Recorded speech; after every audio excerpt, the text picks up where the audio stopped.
Ashley Slayton, family nurse practitioner, and the rest of the friendly faces at the JCMH Family Care Clinic in Mangum treat all ages, children through adults.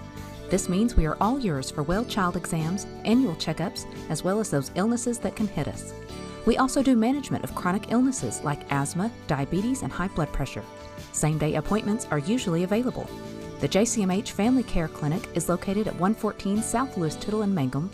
Call 782-3393 for appointments. Folks in Mangum know what to do when they need to quench a thirst, curb a hunger attack, or cool down with an ice cream. They just make the Loop at 918 North Lewis Tittle in Mangum. The Loop, supporting the Mangum Tigers and Lady Tigers. Hey, come on by the Mangum Tag Agency at 108 East Pierce in Mangum for all your vehicle tag and registration needs. Driver's license, ID renewals, including CDL or Add Real ID. We now offer initial issuance and out-of-state driver's license and ID transfers. And we issue Pike Pass. For fast, friendly customer service, come see Tom, Cynthia, or Adam. We're here for you. Check us out online at mangumtag.com. For tag renewals and more information, phone 580-782-3004. The Mangum Tag Agency says, go Tigers. TCLC is a family-owned 5-star daycare center that has been caring for children for over 45 years. The owners of Tiger Cub are proud to serve the Mangum area and support the Mangum Lady Tigers and Tigers on the radio and streaming. Tiger Club Learning Center says,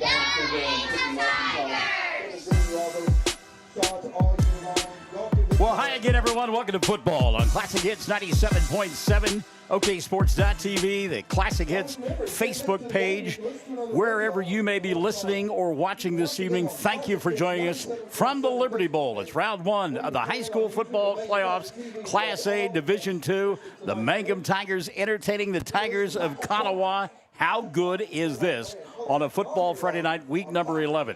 We have got tonight, not Michael squared, but Michael cubed. That's right. Down on the field this evening, we're going to have Michael Chad Scott in the broadcast booth with me, Michael Scott Augustine, Michael Darren in the broadcast booth tonight. Michael cubed. We're excited, Scott. Thanks for being here. Well, I appreciate it, and I'm looking forward to tonight. We're ready. So, a wild and wacky afternoon for Konawa. Let's touch on that first because they had to get an assist from Mangum earlier this afternoon in Travis Reese. They did. Their bus broke down around Navajo, and Travis was graceful enough to go over there and pick up their players and bring them over here. So he said he's not sure how they're going to get home, but he got them here. So well, and the reason he's not sure how they're going to get home is because those buses that brought the kids from Navajo to Mangum, they're spoken for tomorrow, correct? Yes, that is what I was told. So it might be interesting. They got plenty of time to get a bus up here. So. There you go. Courtney Deanne has checked in from Comanche tonight. Courtney, going to have you alongside on a football Friday night. Courtney, been around the Mangum area forever. We look forward to hearing from you on a football Friday night, week number 11, first round of the playoffs. And, Scott, I talked about this a moment ago with you and Chad. We were not on the air yet, but when the brackets were announced last weekend, I knew it was coming, but I was still startled to look at the Class A bracket. And there were only, and I say only, 16 teams because for years and years it's been 32 teams. Yep, that bracket looks really small already. Well, it looks different. And if Yes. you're a coach and you think back to the last time that Mangum made a deep run into the playoffs, it was a 5-game series, if you will. Yep. And Mangum got to the third round before being eliminated over in Pawnee. Yes, sir. The third member of our broadcast booth our broadcast team is Chad Fox. Chad, wandering around the Liberty Bowl this evening. Where are you, Mr. Fox? I am at the 15-yard line here on the south part of the field, and this will be interesting, my friend. Why do you say it's going to be interesting, Chad? Well, I'll be honest with you, I've never been on the sideline. You've done it several times, so we'll see if I get yelled at or what actually happens. I am going to go talk to the White Capper. We have some requests, don't we?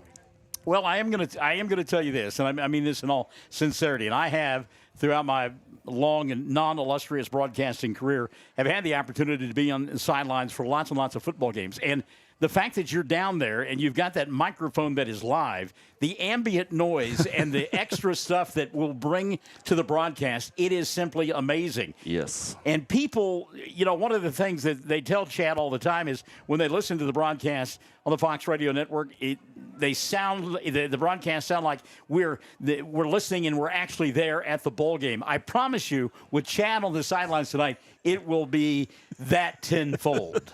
Yeah, I got to remember to maybe put the mic behind my back a few times. But other than that, yeah, it is nice to have windows that open and ones you don't have to hit. Wow. All right. So already shots have been fired across the bow at Michael Barnes. Thank you so much. Another thing that we have in our advantage here this evening with Chad down there on the sidelines is the fact we always talk about how marvelous Dirk has it here at the Liberty Bowl. But, Chad, you're down there right in the middle of it. It is simply amazing how this field looks on the 15th day of November. Yeah, I hope folks realize how fortunate it is to have Dirk Hammett in the community, because this field all season long, we went through, month and a half of no rain whatsoever. It was so dry. He kept this field in just tip-top shape, and he usually starts adding different things as the season goes on, and he has hit a peak here at in this first round of the playoffs. It looks great. Got black yard markers, and the logo looks great. The eye of the Tigers in both end zones. So, yeah, it looks really sharp, and that is all Dirk Hammond, folks. Outwork your opponent. It says it right there in bold letters, and we can look at it. Scott, I've got to be honest with you. I don't know that I ever remember, and I know it's happened, but I don't ever remember being a part of a football game where the lines on the field are in black. Yeah. How cool is that? I mean, it is. I'm sure the camera doesn't do it justice, folks, but it is amazing. And we said it several times. There should be a nomination for the best small field award or something like that. Yeah. I mean, it's so much effort. And me and Chad got to talk to Mr. Reese and Dirk right before the game. Before we came on air, and ask him about it, and he said it was a costly endeavor, but they've done good at the gate. So he let Dirk splurge a little bit. So, well, Dirk was telling me last week that he actually had to build a special box to make the yard markers that you see in between each of the 5-yard lines. Yeah, it's amazing.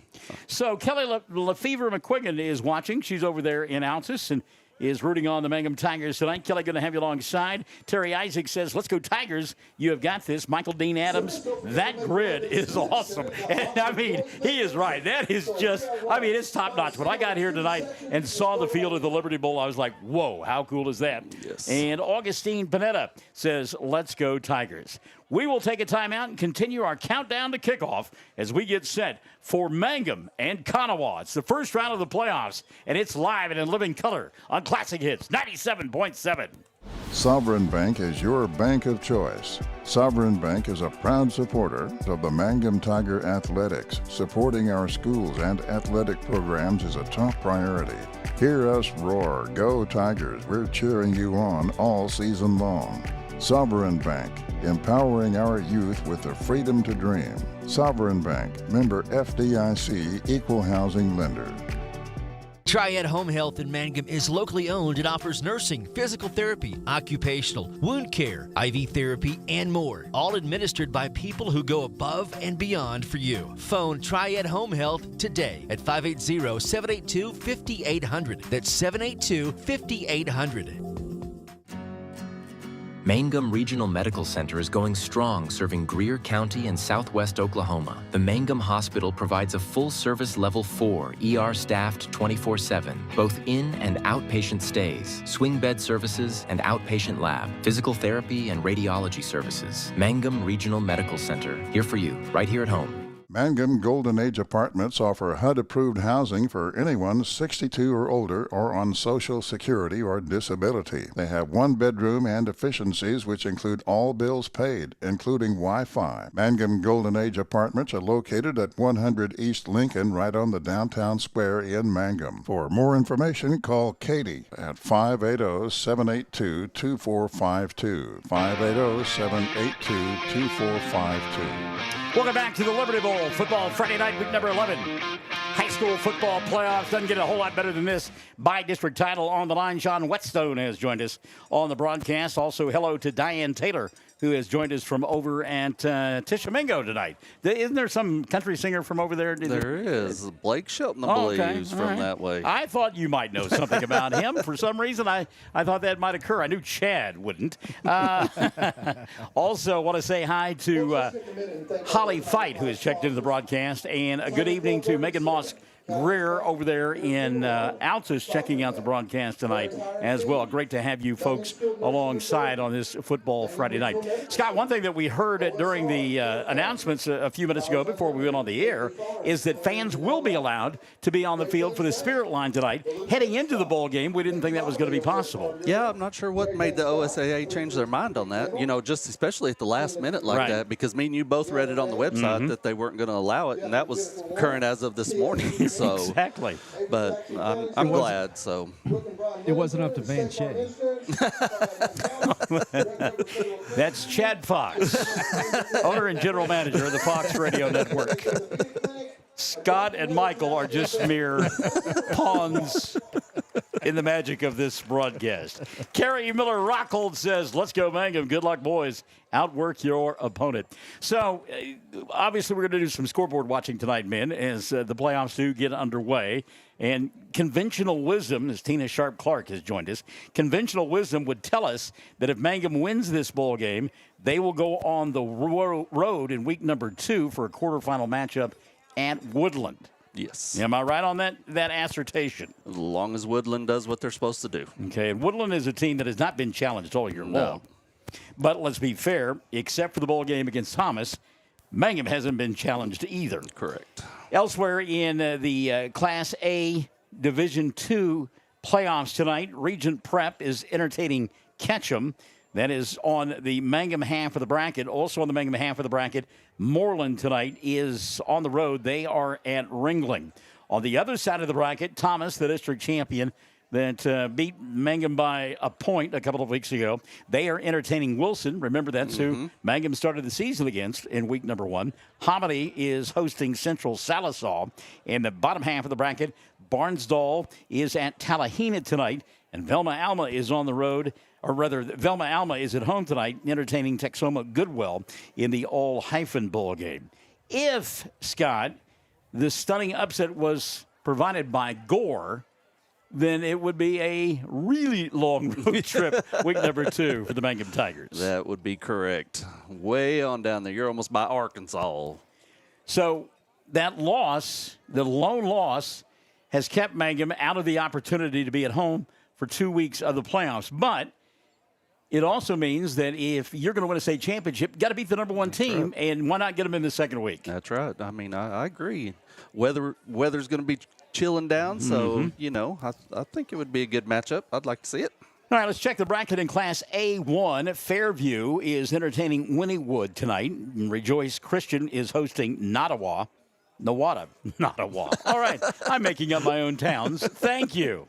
It comes with age. Hinton tonight is at Christian Heritage, and it's Pahuska playing host to Hartshorn. On the other half of the 2A1 bracket, Minko, the unenviable task of going to Hooker to take on the Bulldogs. Yikes.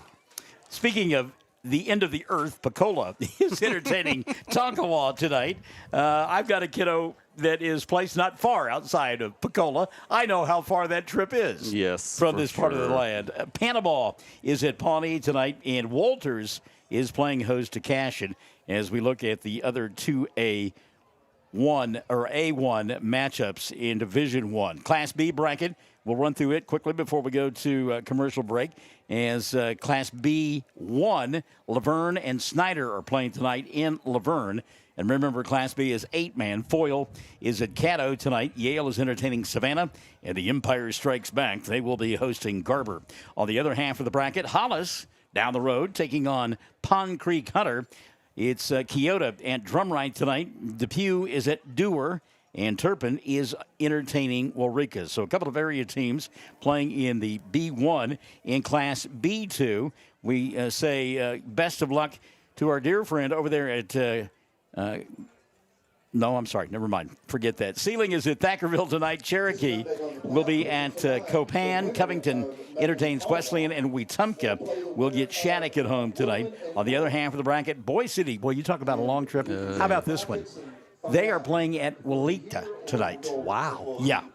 Yeah. Frequent flyer miles there. Go map that one out. Waukomis is entertaining Weber's Falls. It's Wilson of Henrietta.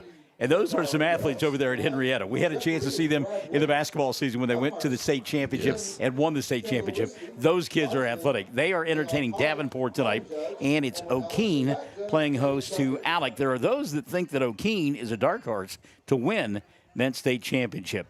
In Class C, and this is where I was going to say hello to our good friend and wish him the best of luck over at Mountain View Goodebo. Of course, we're talking about Mr. Coakley as his Tigers won't have an easy task tonight. They're taking on number 2, Timberlake. Ooh. Timberlake is yet to lose this season, but best of luck to Mountain View Goodebo nonetheless. Yes. Oaks Mission is at Paoli. Medford is entertaining Bowlegs. Winoka will be at Ryan. On the other side of the bracket, Tipton, the two-time defending state champions and winners of 36 in a row, they will entertain Balco Forgan tonight. It is Sasakwa at Welch. Maysville is playing host to Watts, and Geary is on the road to Tyrone. So those are some of the area teams that are playing here this evening. You know, very quickly before we go to break, Class 4A. Well, you talk about a bracket of teams. My goodness. Tuttle tonight is entertaining Elk City. Hilldale and Miami will play tonight at Miami. Ada is hosting Cushing, and Weatherford will entertain Bethany. Ooh. That's just one half of the bracket. Now listen to the other half of the bracket. Elgin, the number 1 team in 4A, is entertaining the Ardmore Tigers, and best of luck to Josh Newby and his group as they go to Elgin. Tough task there. Salisaw is hosting Grove. Poto is at Wagner tonight. And how about Clinton? They are at Blanchard this evening for an opening round ball game. Yeah. Hey, let's see if I can grab Coach here. Okay. Coach Powers. Coach Powers, Chad here with Michael and Scott. What'd you say to the team? Man, just stay locked in, stay focused. You know, this could be the last possible time they get to play together. And so, you know, we're brothers and we're family, and we've created these memories. We've bled, we've sweat, we've cried together, and we just want that to continue. So they have to fight like every down is their last down. And so that's where we're going. Tell us about Konawa. Man, big back. Number 2, the Flores kid is really talented, big old kid, strong, physical. They pride themselves on being physical, scrappy football team that run the football. So. Excellent. We'll talk to you at half. Yes, sir. All right. Coach Sam Powers, guys. Hey, Chad, I detected some emotion in the voice of head coach Powers. Yeah, I did too. And, you know, that's the kind of coach you want. Yep. You know, he is coming out of the locker room, laying his heart on the line here with these guys, and he has all season long. It goes way back into the summer, the early workouts. And, again, he puts his heart and soul into this program. His coaching staff does the same. Robert Crawford has checked in. I know you know Blank quite well. He's listening to the broadcast tonight from over at Hobart. Rocky Pierce says, go Tigers from Pratt, Kansas. Also, Alec, little Freddie Solis. Barnsey, tuned in from Ada. Hey. Yeah, and Altus Merchant softball there, Mr. Solis. David Henry, let's go Mangum Tigers. Pull out the whooping stick. Amy Rousenville, and I hope I said that correctly, Amy. She says, let's go Konawa. So we got some folks from Konawa checking in this evening. Dakota Kirsten Carter says hello, and she's checking in from Konawa as well. We got Michelle Antellis. Let's go Tigers. Y'all got this. So we continue our countdown to kickoff as we get set for Mangum and Konawa. It's the opening round of the playoffs. And you're listening to it on Classic Hits 97.7. 333 Dental Care in Mangum is the dental practice of Dr. Dustin Lively. His experience, skill, and compassion go together when providing exceptional, up-to-date patient care. Dr. Lively and his team of professionals are proud to help you with the best dental care possible, along with preventive care that will result in a beautiful, long-lasting smile. Call 580-782-2552 or visit the team at 333 Dental Care. They support the Mangum Tigers and Lady Tigers. Blair Blair Tire and Feed on the corner of Highway 283 and 19 is your certified Firestone tire dealer and also a proud supporter of the Mangum Tigers and Lady Tigers. When you need tires, we're specialty trained and equipped to take care of you. Lyle Shaw and his crew at Blair Tire and Feed wish the Tigers lots of luck in today's game. And always remember, play smart, play safe, play hard, and play with pride. And good luck from everyone at Blair Tire and Feed on the corner of Highway 283 and 19 in Blair, Oklahoma. Western Traditions in Mangum is a very special store that features high-quality, one-of-a-kind Western furniture, collectibles, and accessories. This store is a must-see experience if you like Western decor. Check them out at westerntraditions.com or on Facebook, and then plan an in-person visit soon. Just arrived copper and turquoise accented end tables and bedroom furniture. They have cowhide assorted rugs from Brazil from $129 to $195. Western Traditions, downtown Mangum, Oklahoma. Welcome back to the Liberty Bowl, and because we've got Chad Fox down on the sidelines, he'll have a chance to be a part of the coin toss here this evening, which, by the way, is brought to us by Corey Kendall, attorney at law in both Mangum and in Altus. Of course, we celebrated Veterans Day, guys, on Monday, and we continue to celebrate veterans here tonight. All around the state of Oklahoma, the OSSAA has allowed veterans, whether they are retired or still active, to come to the bowl games, the playoff games, free of charge. What a great honor for our veterans. And tonight, as part of the pregame coin toss, we honor veterans and would like to introduce our honorary veteran team captains joining us for the coin toss for both the Konawa Tigers and the Mangum Tigers. For Konawa, we welcome honorary captain, Chief Warrant Officer, retired Konawa assistant football coach Eric Christensen. Mr. Christensen served 22 years in the U.S. Army as an airdrop systems technician. Mr. Christensen's deployments included 1 tour in Iraq and 2 deployments to Afghanistan.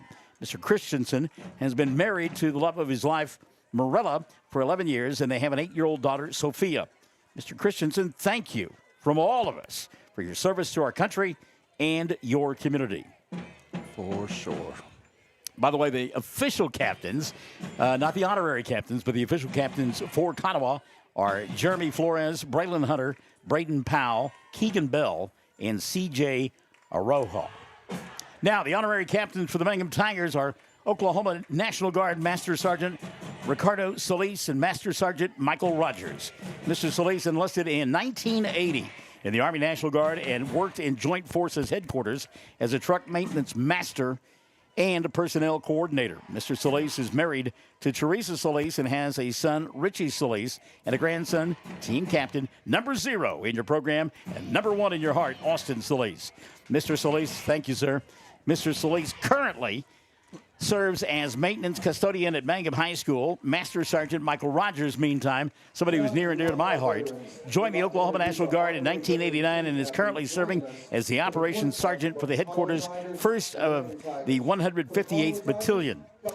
He has served 2 deployments to Afghanistan, earning a Bronze Star in 2021. Mr. Rogers is married to the love of his life, Holly Rogers, and together they have 4 kiddos, Nicole, Sarah, Sean, and number 5 for the Mangum Tigers, Avery Rogers. Mr. Solis and Mr. Rogers, thank you for your service to our country and to our community. Thank you to all the veterans in attendance tonight as well for your service. Yes. Our official captains for Mangum will be Landon Hutton, Austin Solis, Jake Green, Anthony Allen, Remy Laughlin, and Gavin Williams. See Chad out there just creeping. He's getting into position. Oh, my goodness. Daryl Lee says, hey, let's go Tigers. William Bird has checked in. William, good to have you alongside, partner. I know you are a Mangum young man yourself. Trent Shelby, coach, good to have you alongside. I hope Hollis does well tonight. Diana Kendall has joined us. Terry Williams is watching. Michael Baker, go Tigers from northern Wisconsin. And Robert Crawford says, let's go Southwest Oklahoma. All right, we are here at midfield, guys, right here at the logo. Here with the white capper, the man in charge. Don't be shy, Chad. Put that microphone right in his mouth. We got it. We got it. Master Sergeant Michael Rogers joined Oklahoma National Let's hear Guard the instructions. is currently serving as the operations sergeant for the headquarters first of the 158th Battalion. He served British Forces to Afghanistan, earning a Bronze Star. Yeah, I think they're waiting on the announcement that we made a moment ago of the honorary captains. When they finish that, then the white hat will give the instructions to the players. We got a full moon tonight, Michael? We do. I actually saw the full moon this morning. It was no, seriously, as it was rising in the west, and maybe it was rising in the west. And then as I came to the from Altus to the field tonight, it was out in the east. You guys are the traveling team. All right, you're going to call a coin toss tonight. Let's have a safe, good game. All right, play good sportsmanship, play hard, play tough. All right. Any questions from anybody? All right. Get the regular heads and tails coin. I'm going to flip it in the air. You call it. Okay. It is. This heads. You toss. Off the guard. Receive the ball. Defer to the second half. Kickoff or defend a goal. You want to receive the ball. Okay. Konawa won the toss. They're going to receive the ball. And Mangum decided to kick north to south, guys. So, yeah, give us a little update on the weather down there with the wind. Earlier today, the wind pretty strong out of the south and east. We've got that storm system due here late Sunday afternoon into Sunday night. So all that moisture coming up off the Gulf. Can you feel the breeze down there on the field, Chad? No, it's nice. It's calm. It is calm down here. It is just perfect. So that's wild because yeah. We can feel a good breeze up here. Yeah. It is down here in the bowl. It is calm, and so field is perfect. Crowd it's packed, gentlemen. It is packed. I look like a fool out here for one thing. Other than that, well, Scott, I think it's great that Chad described it as calm on the field. He is anything but calm. I understand. You can tell he is jacked up down there. Shaking in his boots, kind of. He is. That's good stuff. You're not going to get tackled or anything, Chad, and if you do, yeah, well, you've got insurance, right? Insurance, yeah. Don't stand in front of that gate. There's a big orange gate down there. Here we go. This is about as good as it gets right here. And I'm like Sam Powers. I got to choke back the emotion right now. Wow. So we speak of Chad needing medical care. It's worth noting that my dear friend Lisa Hayhurst-Hart from over there at Hobart Hospital has checked in. Lisa, good to have you alongside, kid. We may have to send Chad to see you before the night is over. Keep your cell phone on, Lisa. Do you know that Konawa is actually supposed to play 8-man, and they chose, if you're an 8-man team, because of size, you can choose to play up in the big boy ball, and they chose to play up. So. All right. Michelle Rogers-Huckabee has checked in. She says, "Go Mangum Tigers." And it smells like the 4th of July with the sulfur in the air. Chad was telling us about his new CPAP machine. It's going to get a workout tonight, it sounds like. Yes, it is. Have to change the filter after one night. So Konawa comes in, the third team in the district. Officially, it's when you look at the OSSA districts, it's the A6 district, right? Yes. Okay, and they finished third in that district. And there are some common opponents between these two schools as we look at the Konawa in the regular season. They went 5-2 overall, or 5-2 inside the district, and 7-3 overall. They beat Cordell 58-0. They lost to Southwest Covenant 38-22, beat Wilson 35-12, and now they get Mangum here in the opening round. Our crowd is amazing. You know, we talked about our field. You know, we talked about it when we showed up here. We were here about an hour early, and this place was already almost packed. So here we go. Daring Hammond set to kick it off. I bet you there's some nerves to that young man as well. They put 12 minutes up on the clock. Mangum going to kick from left to right. Let's have a marvelous broadcast. Mangum Tigers, Konawa Tigers, we are underway. Booming kick going to be fielded at about the 20-yard line. 25-30 to the 35. And, oh, what a big hit right up there in the middle of the field. Welcome. It's my main man, Shane Lee, saying welcome to the Liberty Bowl. Yes, sir. Yep, 35-yard line, nothing more. You're right. Brick wall right there. Mike Rogers, let's go 3 guys. Rogers, Team Avery, Bo, Zeke, future OUT players. How about that, Mike? Mike, looking for that. There's our favorite bus driver who takes folks from Navajo to Mangum. We love that. Yeah, the windows are fine. Get out of here. I was talking praise for you. I'm changing my mind now. Bray Woodruss is watching. Debbie Jackson says, so exciting. Outwork your opponent. Our good friend Mike McAlexander has joined us. And did we miss a flag there? Yeah, I didn't see that. I didn't either. So apparently there was a flag on the play. As Bryce Kilgore says, let's go, fellas. Illegal procedure on Mangum. Yeah, it looked like one of the guys nearest Hammond may have gotten across the line of scrimmage before Derek kicked the football away. Trent Shelby. He's been a part of some exciting football games in his career, and I know he's got to be jacked up watching this one as well. All right, so going to re-kick it this time from the 35-yard line. As Konawa had pretty good field position. I'm a little surprised that they didn't take the field position. Let's see what happens here. Hammond kicks it away again. Line drive. This one going to be fielded at about the 25, 30, 35, out to the 38. Knocked down there will be Mason Davis. Tackle in space that time, turned in by the Tigers. And net gain of 3 yards. Yeah. We see that young man with a high IQ that we've talked about all season long, Cooper Curbo, in on the stop for Mangum. Got some help as well from Anthony Allen. So we are underway now. 1st and 10. Konawa will have it. Actually, Chad, it looks like maybe the 39-yard line, gotcha. So a net gain of 4. The officials. Do you have a chance to visit with the officials at all, Chad? Not much. No, it was a quiet guy is the white capper tonight, so he didn't want to talk much. Shauna Keg Palmer says, go Tigers. Both teams are Tigers, Shauna. Just thought I'd throw that in there.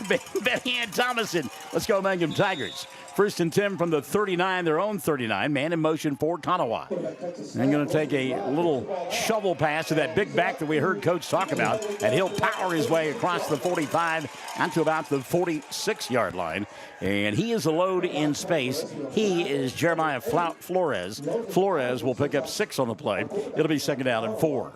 He was the captain that called the toss at midfield, and yeah, he is a solid-looking kid.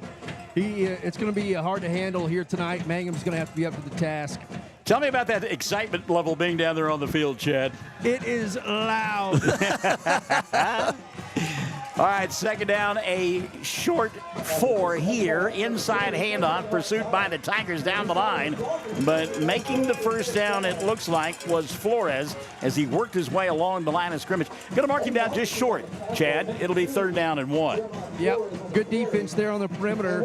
First 2 plays, try to attack the edge. Scott Harvey Darnell Jones says, pulling for Mangum, even though I'm from Hobart. Harvey Jones, he's in Houston. Houston, hello. Hopefully we don't have a problem tonight. Very nice. So 3rd down and a yard. The line to make the 49. The ball setting at the Konawa 48. They'll send a man in motion. You would think they would go to Flores. They do. Great penetration by Mangum. Stopped in the backfield. Back at the 45-yard line. Remy Laughlin. Trey Williams in there, too. Wrapped him up, finished him off. Great defense. Good penetration as well from Clayton Caskey. So now, after the loss at a 4th down and about 4.5, 5, does Konawa go for it here, guys? Yeah, look like they're lining up to. Well, this may be shades of the Pittsburgh Steelers and the Washington Commanders from last weekend, right? I agree. Maybe trying to get somebody to get into the neutral zone. Yep. So we'll see here if they do indeed go for it. 4th down now, and about 4.5. The ball setting between the 44 and the 45-yard line. Man in motion on 4th down, and a penalty flag will fly. Take it illegal, back illegal procedure going to be the call against Konawa as the wide receiver in motion turned up too soon. Yep. That's sophomore Evan Buxton, and he did the exact same thing on the first play, and they didn't call it. They called it that time. Now we got the punt team coming in, looks like. Rebecca Fuentes says, I'm from Mangum, but watching from Louisiana.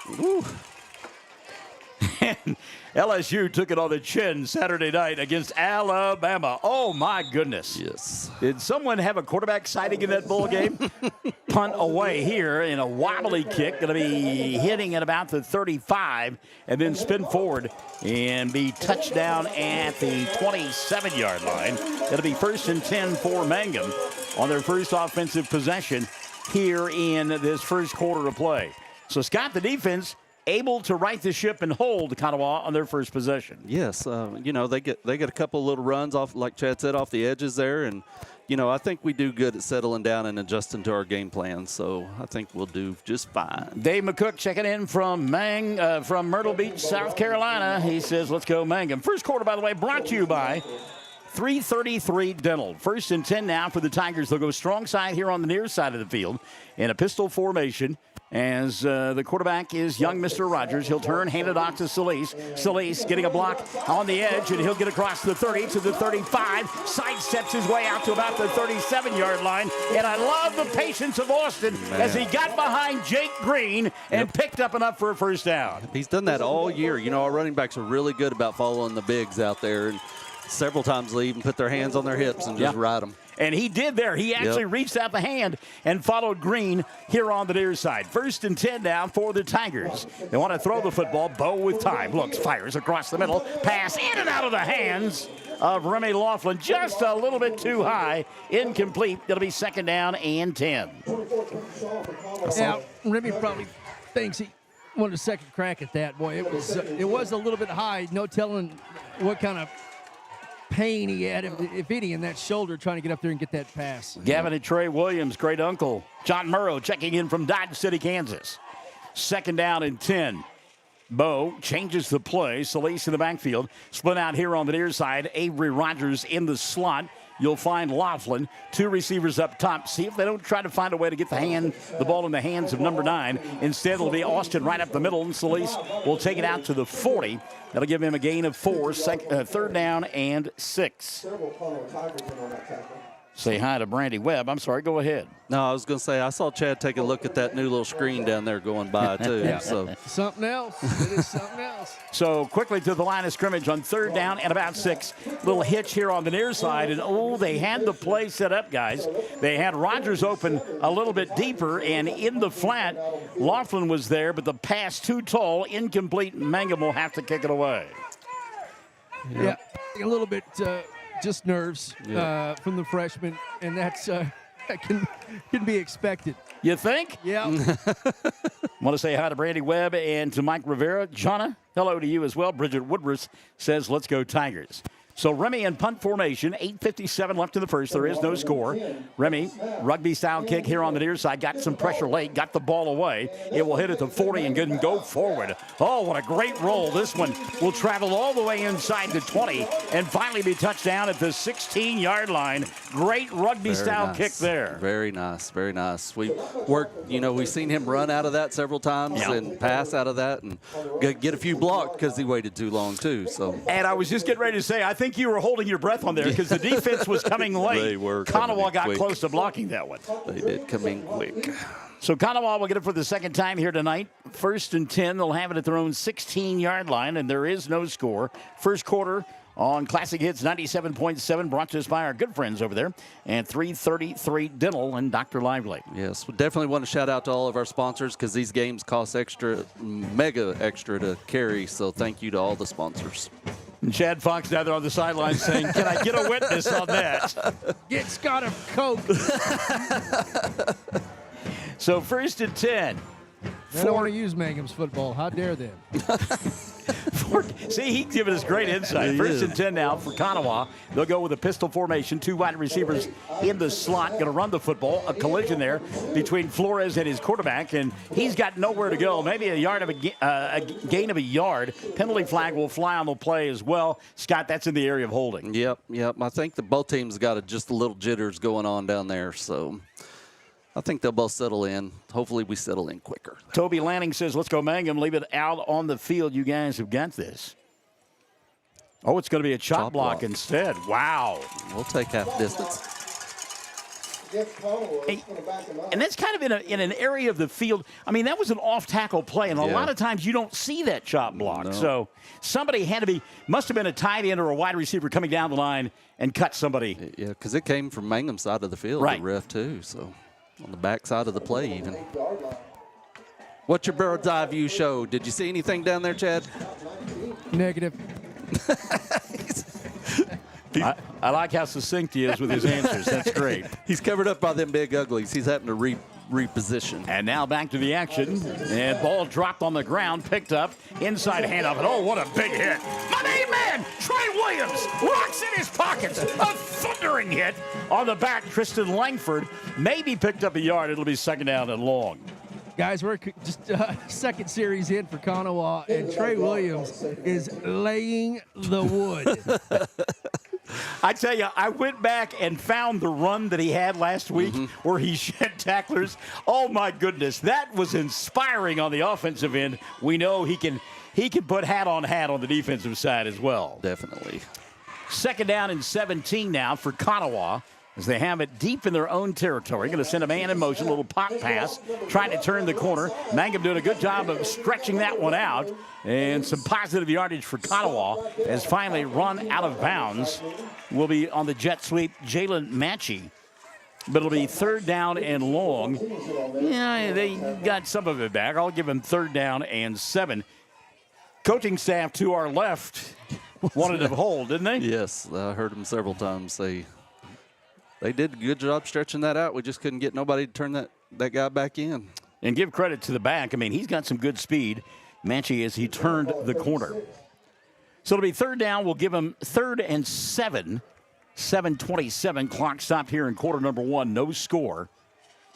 I didn't mention the Mangum attire tonight. The orange pants and the black shirts. Love it. So Konawa wants to throw. Time, fires, cross the middle, ball nearly picked off. Great defensive effort by Colton Gillespie. He bobbled it a couple of times, couldn't hold on. Incomplete pass, and Konawa will have to punt the football away. That play was scouted out perfectly because they had three defenders right there in the passing lane. He could have stepped up, possibly ran for the first down as well. So, Katrina and the Waves walking on sunshine. Katrina Epperson says, let's go Tigers. Victoria Geralds is here for the punt. High end-over-end kick and going to be fielded on a fair catch by Colton Gillespie at the 48-yard line of Konawa. Mangum will take over there for the second time tonight. Linda Brooks Morris is watching. Rosanna Schuster watching as well. So, Scott, have you kind of settled into this one now? I'm ready. Okay. Yes. All right. I've got my camera jitters out, so. Great field position for Mangum. Second offensive possession of the night. We see Zeke split out here on the near side. First and 10, Bo from the pistol. Going to send a man in motion. He'll hand it off to Solis. No, he's going to keep it. Fires across the middle. Got a man open, and the pass is incomplete. It looked like maybe the feet got tangled up that time. Zeke Rogers, the intended receiver. Bennett Henson back there defensively. It'll be second down and 10. We had 2 open receivers, didn't we, Chad? We did. But again, Bo, for being so young, it's not going to get intercepted, right? Yep. I mean, he always throws it a little bit farther and makes the receivers extend out to try to get it. Second down and 10. Bo going to roll here on the near side. They want to roll a screen back to the other side, and a block is there. Look at Remy. He's got the 40, inside the 40, down to the 37-yard line. How about one of the big uglies out on the edge making a block, Scott? Yes, sir. That's great weight on Remy to cut that back inside, and then the big guys downfield making nice first down blocks. Some guy you might know was out there. Yeah, Some guy named Aiden. Do you know him? I've seen him around town. Okay. Seen him at the dinner table, I'm sure. Yeah. I have to bring plates. So first and 10 for Mangum. They've got it at the 37-yard line. Hand off to Solis. He'll break a couple of tackles, spin his way down to the 30. Pickup of 7. Hard running there for Austin. It'll be second down and 3 for Devanya Bogert, who has joined us, and Deborah Gamble as well. Hello, ladies. Good to have you alongside. So Mangum putting together a drive that started just inside the 50-yard line at the Konawa 49. Second down and about 3. Bo wants to throw. Quick pass caught out in the flat by Zeke. He'll pick up the first down and more down to the 20-yard line. And that was just kind of a sight play there, Scott. It was. He had a couple little reading options, and if that, depending on how the defensive back lined up, is what the call was. Still haven't gotten the ball in the hands of Gillespie. He's in the slot here on the near side. And look at the room they are giving him. Yeah. They're going to exploit that at some point, I promise. Yeah, you've got to with this speed. They'll send Colton in motion. Bo going to roll here on the near side with time. Going to go back the other way. Got a man wide open. Oh, and the ball just a little short for Anthony Allen. Oh, what a well-designed play. It'll be 2nd down and 10. Just a little bit short. And as a quarterback, he's so wide open. You don't want to overthrow him, right? So you short arm it just a little bit. But that was a great design for sure. 2nd down and 10. Remember that play? They've done it a couple of times where they've rolled Bo here to the near side and threw back. Yep. And it has worked. That one didn't work as well as they wanted. Josh Young says, let's go Tigers. 2nd down and 10. Here comes Gillespie in motion. They'll hand it to him on the jet sweep. And, boy, that is read really well by Konawa. As staying at home and making the play in space, Jeremiah Flores makes the play. It'll be 3rd down and long now for the Tigers of Mangum. So give Flores credit. We talked about him on the offensive side of the football, but he did a good job of staying at home defensively. He did. That's what that guy's supposed to do out there, and he did it well. 2 wide receivers here on the near side. Avery and Remy will go near side, far side now on 3rd down and about 15. Bo in the backfield by himself. Now he'll send Laughlin in motion. Inside handoff will go to Avery, and Rogers will pick his way down to about the 20-yard line, near the original line of scrimmage. It'll be 4th down and 10.5. Quickly, guys, you going to kick or you going to go for it? Go. Here? Yeah, go all day long right there. Well, and just like my 2 broadcast partners, Sam Powers very quickly saying, yeah, we're going to go for it. So Solis out there in the pistol formation with Bo. Remy here on the near side. 3 wide receivers up top. Bo looking that way. He'll throw, looking for Avery. Avery caught it. Makes the catch. Touchdown. But we've got a penalty flag. Yeah, back judge said it hit the ground. That was a perfect pass. Yep. He said it hit the ground. Wow. Well, we've got a penalty flag back here at the 24-yard line. Judith Ann Miller, I can't see downs or captions. What am I doing wrong, she says. Downs or captions? Boy, not sure. The captions would be a setting on your video, if it's Facebook or YouTube. Cameron Dole is monitoring from home control, and he says there's about almost 250 more people watching on YouTube, guys. Wow, that's crazy. Legal man downfield was the call. And you would think that Konawa would decline that here and take over on downs at about the 20.5-yard line for their 3rd possession of the night. 4:38 left here in the first quarter play, brought to us by 333 Dental and Dr. Lively. Some of the comments on YouTube might be some of the same folks going back and forth, but Tara Reynolds has checked in from Houston. Hello. Toby Lanning says, let's go Tigers, you got this. Mary Jane Scott, good luck Tigers. Anthony Dean, Justin Brunson, Russell Holmes, Ryan Rodriguez, Eric Rodriguez.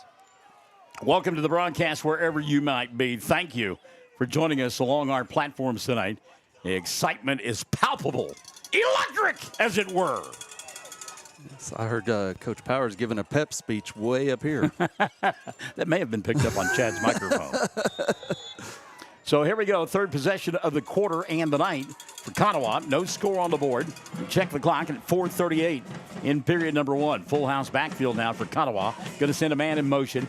And a little short toss here to Flores. Flores through traffic, and he will make it to the 24 and no more. Trey Williams will finish him off.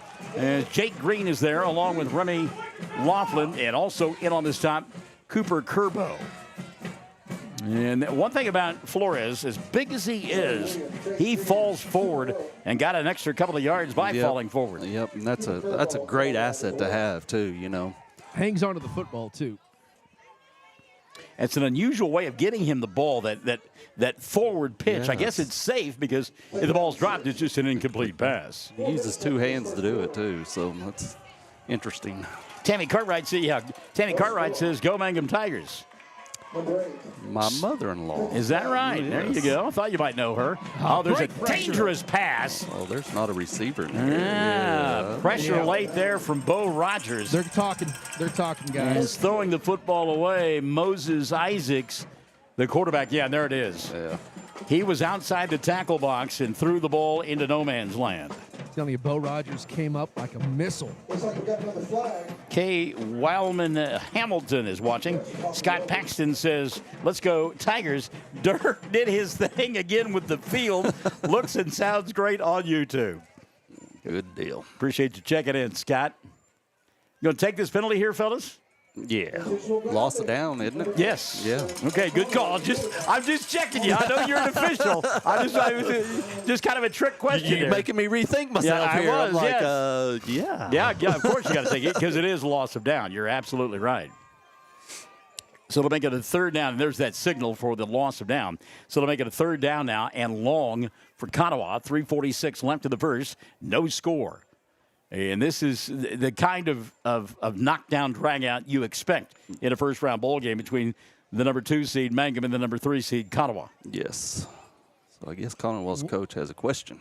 How did Konawa's season go, guys? They finished 7-3 and 5-2 inside the district. Well, that's nothing to be ashamed about. No, they lost to Ringling. And who else did I say they lost to? Southwest. No. Well, not in the district. Yeah. But they did lose to Southwest Covenant. You're right. Can't remember who else was. Ringling, Southwest Covenant, and I believe Velma Alma. Tricia Satoyo says, let's go Tigers. Hello, Tricia. So after the conversation with the coach for Konawa, it'll be third down and about 11. And if you're Mangum, keep the receivers in front of you.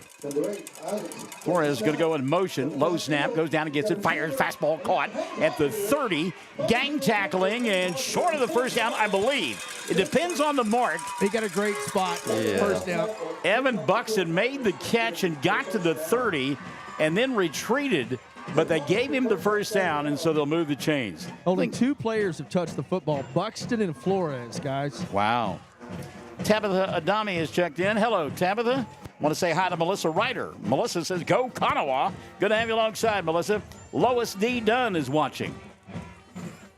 So Konawa will move the sticks here in the first quarter of play, 3:20 and running.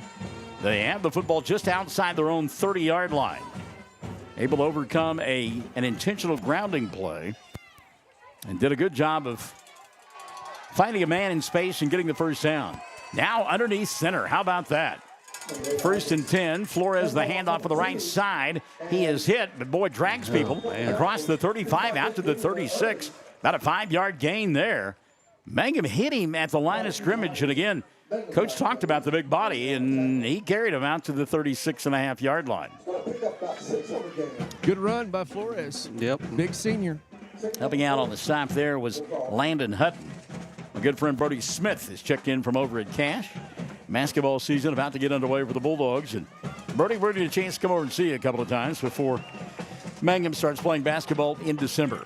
Inside handoff, the reverse. Shane Lee right there, can't make the tackle, but it is finished off back at about the 34-yard line. Boy, you talk about rallying to the football. Oh, my. That's Alexander Conyers, a sophomore, and he's thinking, Coach, don't call that play again, please. Great pursuit, and again, the initial hit by my main man Lee didn't result in a tackle, but it did slow down the play. Harvey Darnell Jones says, come on, Mangum, watching you from Houston, Texas. Timeout taken here, 1:57 in the first. No score between Mangum and Konawa on Classic Hits 97.7. Hey, all you Tiger fans, it's game time. This is Jacob Gilner from Cattlemen's Bank, member FDIC. We are thrilled and ready for live Mangum Tiger and Lady Tiger action on the field and court this season. Let's pack the stands and cheer loud. Cattlemen's Bank is full of school spirit. Go Tigers! We got Chad, we got Scott, we got Michael back here. Hey, at the Liberty Bowl. Is the scoreboard updating?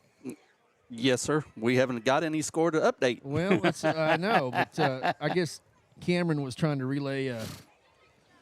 I can try it if you want me to. No.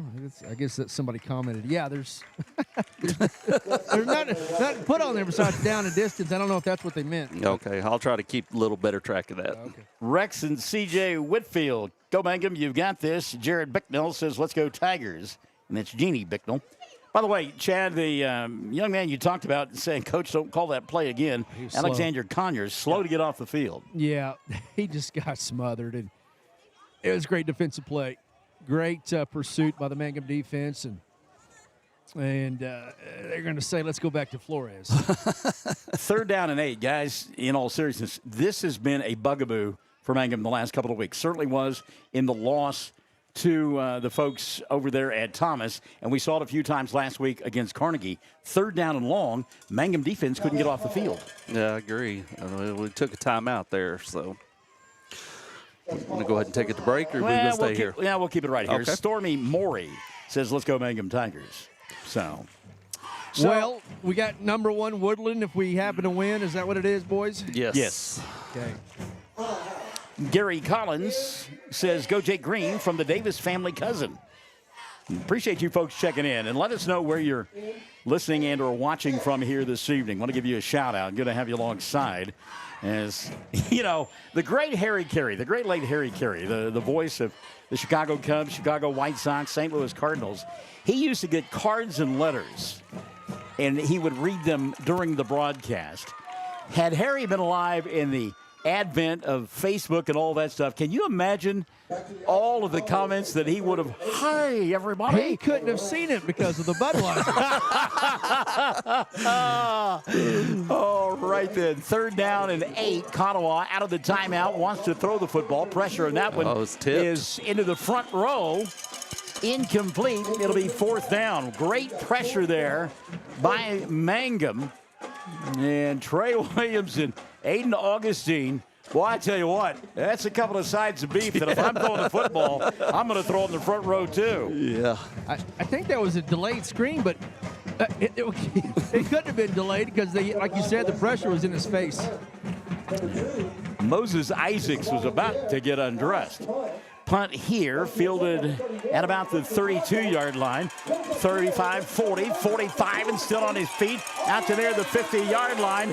Colton Gillespie, great return by the Mangum Tigers. Yes. You know, and Scott, we've talked about Gillespie's speed all season long, but he has at times shown incredible strength in traffic and has picked up extra yardage after being hit. 100%. It's amazing. You know, all of our running backs, whether we go 4 deep or whatever we get to, I mean, all of them have just so much potential. 1st and 10 now, ball at the 50-yard line. As we've got 1:44 left in the first, no score. First quarter brought to us by 333 Dental and Dr. Lively. And they'll bring strong side now here to the near side. You're across the line of scrimmage. Got to be careful there. Don't call the flag. Bo rolling out, gets pressure, ducks away from it. Now he's going to get sacked. Back at about the 43-yard line. And some backside pressure there. And really, Bo couldn't do anything about that. No. Angela D. Shelton says, go Tigers. Jennifer Reisner joining us as well.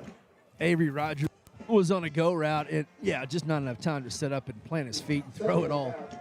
Loss of 7, 2nd down and 17. Line to make the 40-yard line of Konawa. Minute 10 left here in quarter number 1. Bo from the shotgun hands it off to Solis, and Austin will take it across the 45 and crash down at about the 47-yard line. So he'll get a little bit of that back and make it manageable here on 3rd down. 3rd down and about a dozen for Mangum as the ball just about halfway between the 47 and 48-yard line. Yeah, we need to get a drive going here. I think if they get 5 or 6 yards, they'll go for it. Yeah. Okay. Bo from the pistol. Got Avery in the slot. Bo wants to throw. Has time, does, man. And in and out of the hands of Zeke Rogers, incomplete. Defensive pressure there. Good job by Konawa, closing fast. Some footsteps may have been heard. Bennett Henson with the stop. And yeah, good throw. Yep, just couldn't hang on to it. And you're right, that throw was indicative of the fact if it's caught, first down not made, they would have gone for it on 4th down. Yep, I agree. William Gallahue says, go Mangum. They're watching from over at Pizza Hut. Hello, Pizza Hut.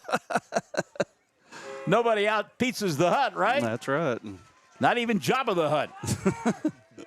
So, again, Remy from the rugby-style formation will kick it away, and it'll roll dead inside the 20 at about the 18-yard line.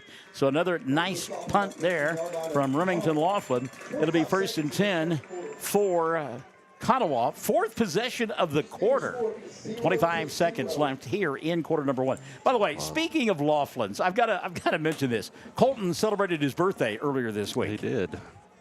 And I don't know if it was the same on your Facebook feed or not. But my note had that he was 34 years old. I saw you comment on that. I mean, 34. Yeah, no. I mean, did they have a red shirt program? not that many years. Okay. And what cracked me up is he goes, well, I'm not 34 yet, but I sometimes feel like it. Stop it right now, Coco. Oh, what we take to be 34. Yeah, no kidding. 1st and 10 for Konawa. They'll go to Flores. Big back-breaking tackles. They'll take it across the 20 out to the 22. Cooper Curbo makes a great tackle in space. Otherwise, that's a big gainer right there. Yes, got him by the shoestring and held him there. Great tackle. See if they go back to that. That's been working, right, guys? 4 or 5 yards every time. Yep. They got away from it a couple of plays.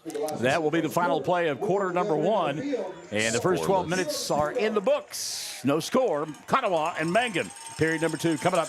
Come on back to the Liberty Bowl with Chad, with Scott and Michael and you on Classic Hits 97.7. Something you should know about the Kendall Law Office. The Kendall Law Office is family-owned and local. They use up-to-date technology to ensure their productivity provides timely service to clients, and this always includes client access to our firm via email and text. Corey Kendall is experienced, hardworking, and honest. He always puts the client first, and all efforts are focused on the client's best interest. The Kendall Law Office, locations in Altus and Mangum.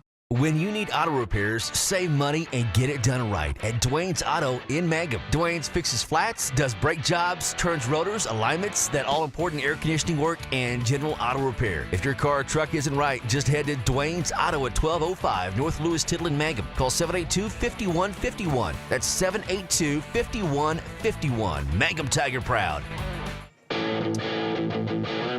Good evening to Debbie Gallardo. She's joined us from Altus. And hello to Rachel Harris. Rachel up there in Garfield County. Garfield County. Ain't it America? And the Work Ready program up there, which she does a great job spearheading. Good Can to we have her stay at her alongside. house next week? Do what? Can we stay at her house next week? Be close enough, won't you? Well, Chad, I guess if we offer to bring a bar of soap and our own towel, she may let us. How nice is she? Oh, my goodness. From the ridiculous to the sublime we go. Quarter number 2 about to get underway. It's brought to us by Sovereign Bank, and we're in the Sovereign Bank broadcast facility.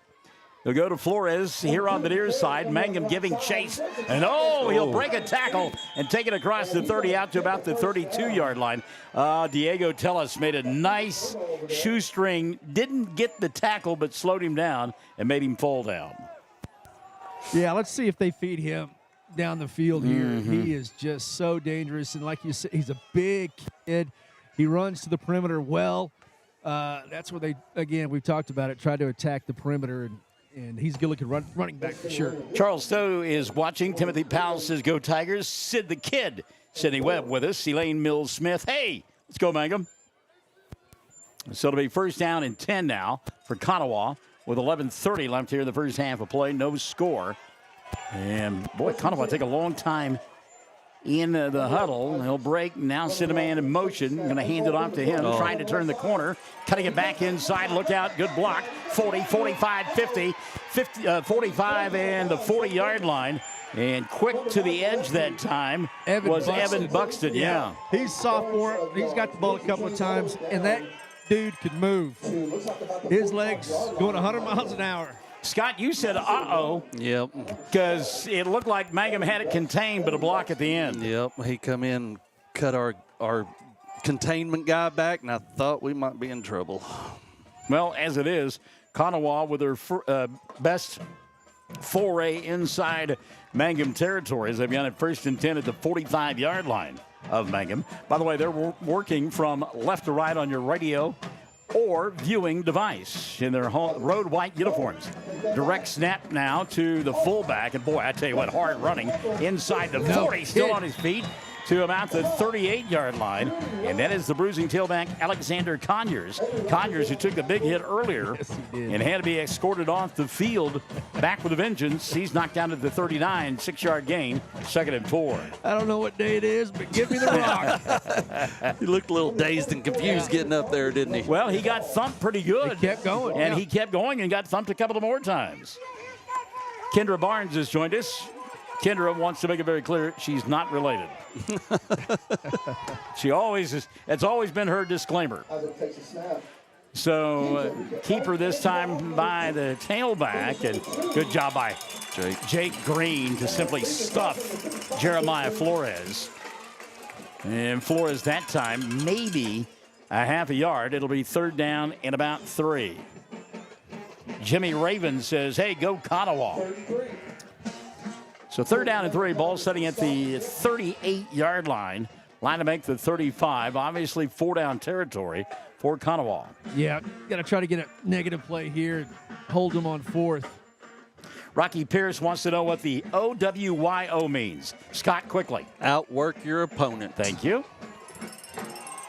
See if the defense can outwork the offense here. 3rd down and about 3.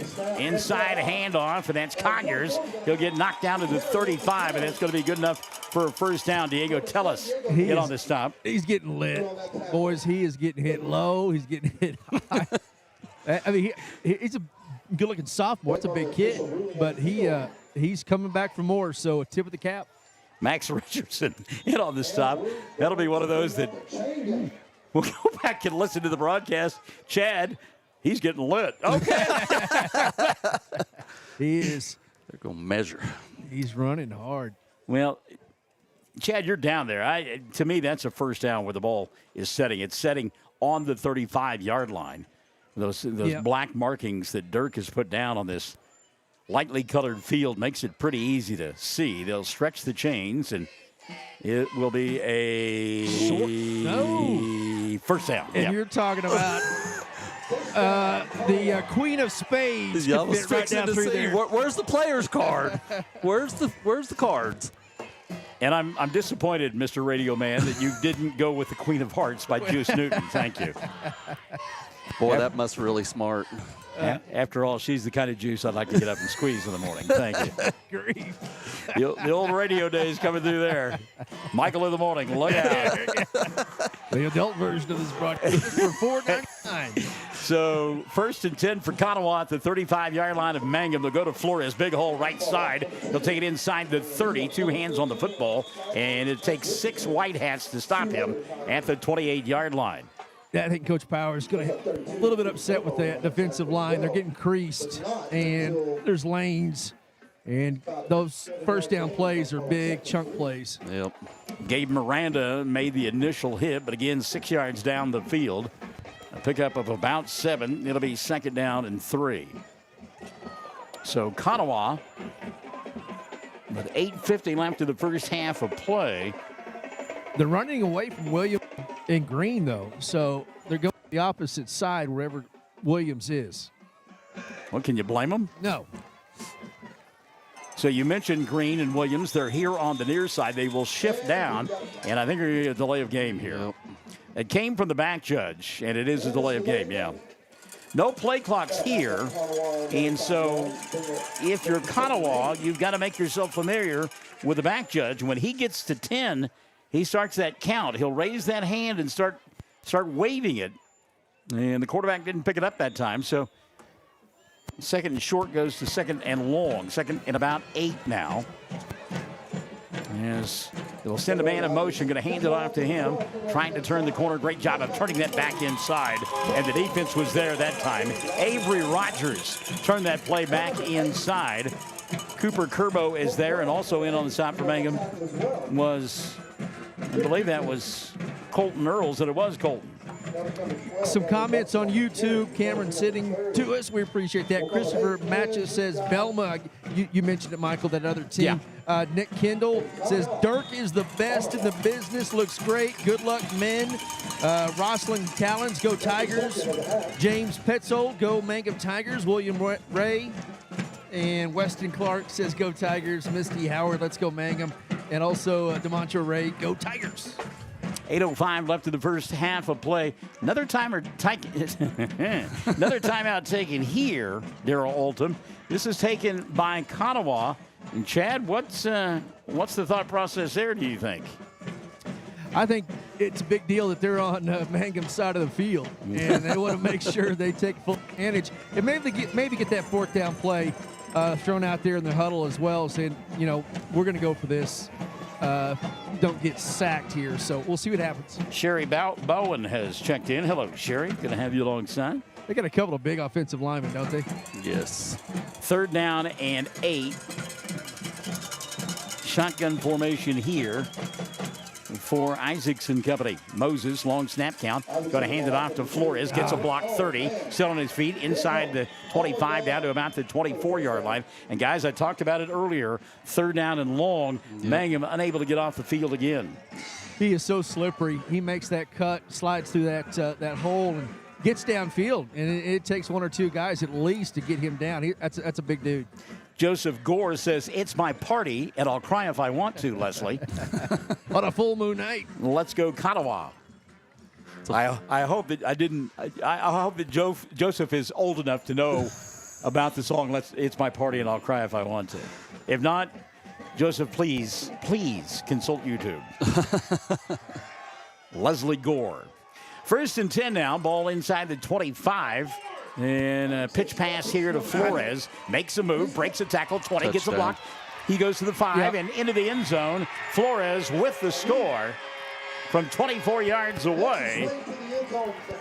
And with 7:24 left in the first half of play, Konawa strikes Pater at first. They lead it 6-0. Avery Rogers got pushed in the back on the perimeter. They didn't call it. I guess they thought there wasn't enough, but he did. He got pushed upfield, and that allowed Flores to get down the sideline. Yeah, you could hear the coaching staff to our left say exactly what you were talking about. So they'll kick the extra point as Tyler Whitley is the holder.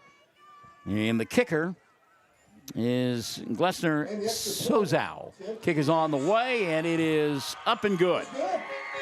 So, with 7:24 left in the first half of play, Konawa strikes first. They lead it 7-0 on Classic Hits 97.7. Friends, it's important to take care of your eyes, so make an appointment soon with Dr. Michael Geiger in Altus, Seth Geiger in Frederick, and Bryce Geiger in Elgin, and a new addition to our staff, Dr. Maddie Rhodes. The Geigers are professionals and very good at what they do. Geiger Eye Care is proud to support youth and sponsor sporting events. They encourage you to attend all the events you can and be involved with our youth. Geiger Eye Care, Michael and Maddie in Altus, Seth in Frederick, and Bryce in Elgin. Make an appointment soon with Geiger Eye Care, Altus, Frederick, and Elgin. Well, fellas, not since that opening drive by Watonga in week number 3 have we seen a football team push Mangum down the field like we just witnessed Konawa did. Yes, exactly. They, last couple games they kind of exposed our secondary with some passing, and this guy's just kind of going down our throat right now. They are winning the line of scrimmage. So Konawa set to kick the football away. Mangum will get it here with 7:24 left in the first half of play.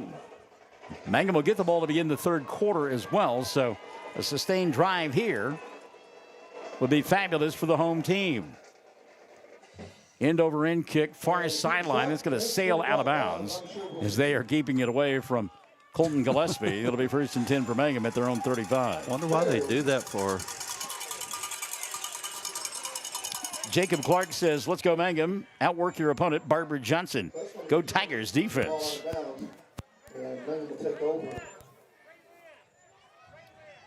Pretty good starting position. I think we need a good statement drive right here. Just a good drive. Got plenty of time. 7.5, 7:24. Good field position, and yeah. we've had some drop balls and some miscues on offense. Everybody has a plan until they get punched in the mouth. Mike Tyson said it best. Mangum's been punched in the mouth. How do they respond? By the way, Remy is at the quarterback position, and he'll take it and push the pile out to the 39. They may give him the 40. That'll be a gain of 5. It'll be 2nd down and 5.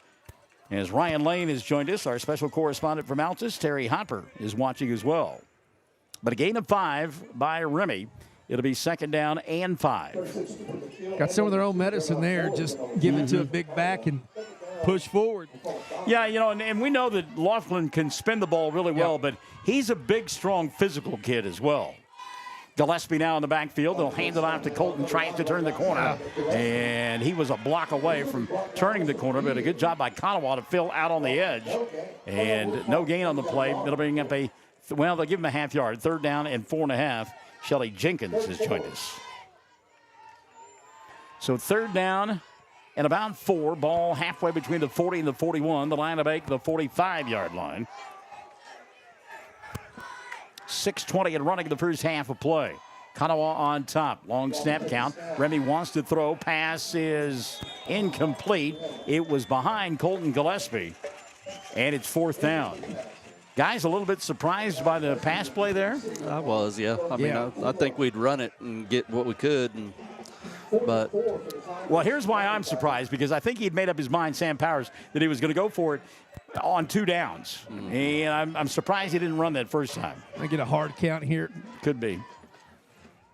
Solis in the pistol formation. Been a while since Austin has carried the football. Remy at the quarterback position. Wants to throw. Got time. Going to go deep here on the near side. Gillespie trying to run underneath it. And he bobbles it 2 different times. Can't hold on. First down. But a penalty flag flew. Ooh. It was late in coming. It was a good job by the defender that time. Tyler Whitley. Whitley basically tackled Gillespie as he went to make the catch. Pass interference is going to be the call. So a first down going to be picked up there. Jimmy Raven, Terry Williams, and Ryan Lane all here. Jalen Whitley, yay, Taylor Whitley, my baby brother.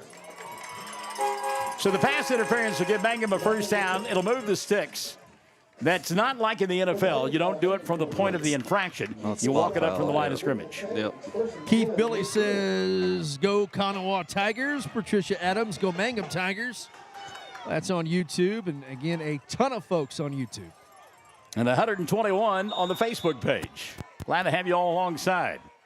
Gillespie going to go in motion. Remy, inside handoff, goes to Avery. Little stutter step at the line of scrimmage, and he'll pick up 5 on the play. And flags fly all over the place. Chad now, who has known to referee from the stands during basketball games.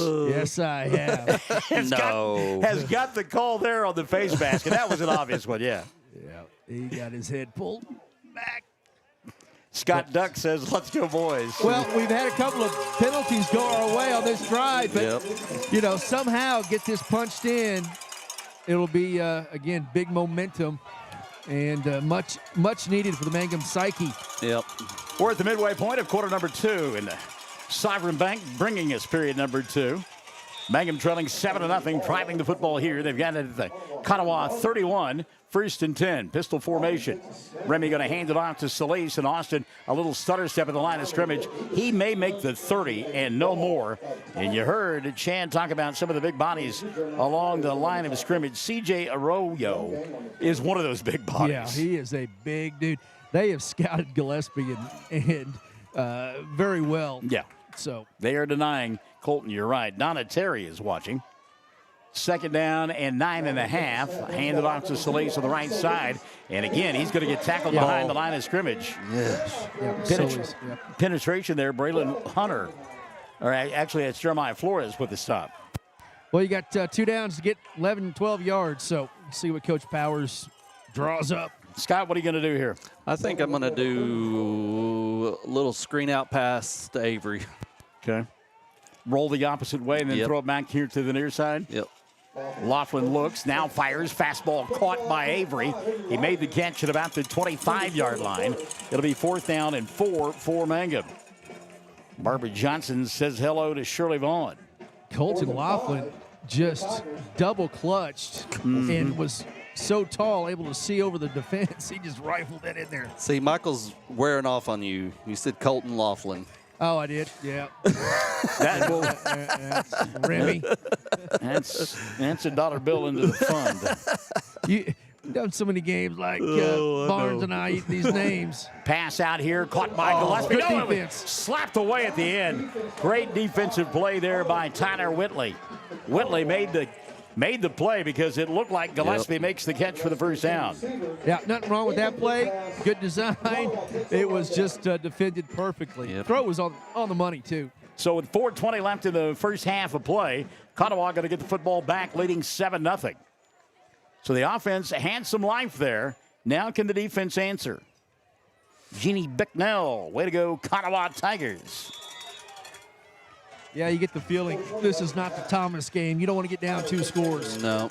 Debbie Smith-Pride has joined us on 1st and 10 for Konawa. They'll hand it off to Flores. Big hole, middle of the field. Has the 35 out to the 36-yard line. And the middle of the line getting whipped right now, fellas. Yeah, they really are. He's just weaving around his blocks, and, he's not getting touched 5-6 yards down the field. It's kind of surprising, too, because that's where we've been fairly decent, as our bigs down there with the offensively and defensively. They're usually able to take care of business. So the ball marked at the 37-yard line. 1st and 10 from there. Janie Renteria Pantoja. Let's go, Mangum. 4 minutes left in the first half of play. Mangum trailing 7-0. Konawa on the move. Flores again. Big hole, middle of the field. And he'll take it across the 40 out to about the 42-yard line. Give him 5 on the carry. 2nd down and 5. And again, when you've got guys in the 2nd and 3rd level that are making the tackle on a big back like Flores. Makes it tough. Not a good sign. Yeah, makes it tough on the defense. Clayton Caskey, by the way, in on that stop along with Cooper Curbo. So it'll be 2nd down and 5. Ball at the 42-yard line. Clock continuing to run. 3:20 left in the first half of play. 275 on YouTube. $1.24 on Facebook. Reverse here on the near side. Near block in the back, and it was called. As run out of bounds down below us on the near side was the wide receiver, Evan Buxton. Good pursuit that time by Colton Gillespie and Clayton Caskey. And we got a push in the back. That happened at about the 42, fellas. Are you going to take it here? Yeah, you took me back a move. Okay. Yeah, you just don't want to give Flores 5 yards to get a first down. You got to get it back, even though there's only 3:08 to go. That Buxton kid, I mean, he is wearing number 12. Does he not remind you of like a Drake Stoops? Yes. I mean, just a scat back, and he is just so quick. Thing that impresses me about him is he runs with reckless abandon. Yeah. I mean, he just, a lot of guys are patient or they're tippy-toe a little bit looking for their hole. He knows where it's designed to go, and that's where I'm going. So after the penalty, it'll be 2nd down and long, taking it all the way back for Konawa. They'll keep it on the inside. Great job of rallying to the football that time. There's the ball down. The Mangum defense, Hutton was there. Gabe Miranda in on the stop. Caskey and Lee as well. And that'll bring up 3rd down and long. Move that ball 5 yards further up after he fumbled. Mm-hmm. Big play. Only 2.5 to go in the 2nd quarter. Cadence Carrillo, good luck, boys. 2:25 and a running. 2nd period brought to us by our good friends at Sovereign Bank. 3rd down and long. This is where the defense needs to get off the field, fellas. Yep. So it's 3rd and about 15 and a half. Konawa got to hurry and get this one off before time expires. They want to throw. Passes picked off. Hutton at the 40, 35, gets a block 30, and run out of bounds at about the 20-yard line. We're going to get a block in the back that happened after the interception. Great job that time on the defensive end by Landon Hutton. He stepped in front of the wide receiver, picked the football off, and now Mangum an opportunity, even with the penalty, to get on the scoreboard here in the final 1:58 of quarter number 2. Huge play, and I mean a huge play. Get it short field here, even after the penalty. And got to get this in, guys. Got to get this in. 1:58 to do it.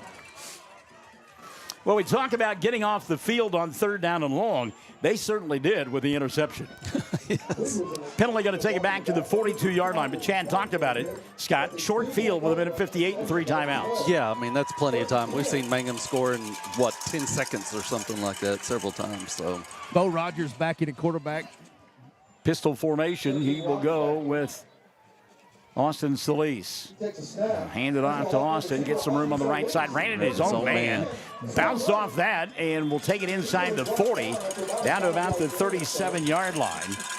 And that's a gain of 4, nearly 5. We'll give him 5. 2nd down and 5. Konawa may not have the numbers that Mangum does. They are a feisty, good-looking football team, aren't they? Yes. 7-3. Played in a tough district. I mean, come on. Gillespie going to go in motion now. Solis leaning.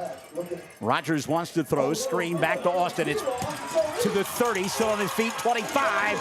And now to about the 22-yard line. That was that throwback screen you were looking for a moment ago, Scott. Yep. A few plays late, but perfect called. Hurry up.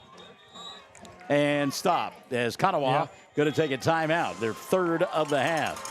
Ryan Lane reporting that Tipton Tigers are up big in their first round game. They lead it 30-8. Wow. 1:22 left here, 7-0. We will keep it right here.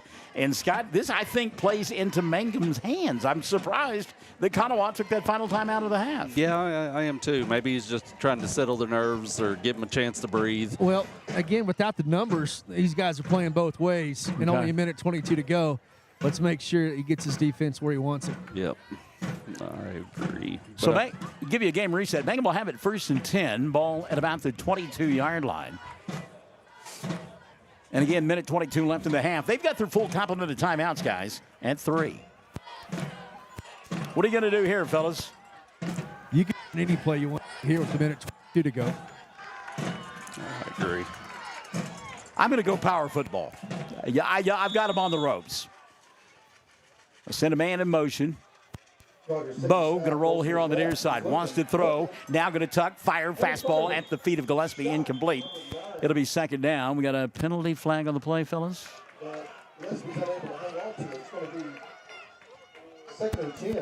I'll have to see timeout. Or they just stopped the clock. Yeah. Minute 17 left in the half. We broadcast from the Sovereign Bank broadcast facility. Sovereign Bank bringing you period number 2 here. Classic Hits 97.7. 2nd down and 10. Pistol formation. Bo sends a man in motion. And it's Avery. And wants to throw the football. Some confusion. And now he's going to get sacked back at about the 32, 33-yard line.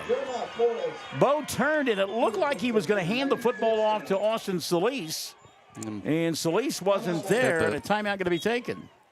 Yep, just some quick scores real quick. Woodlands beating Gore 40-0 in the second half.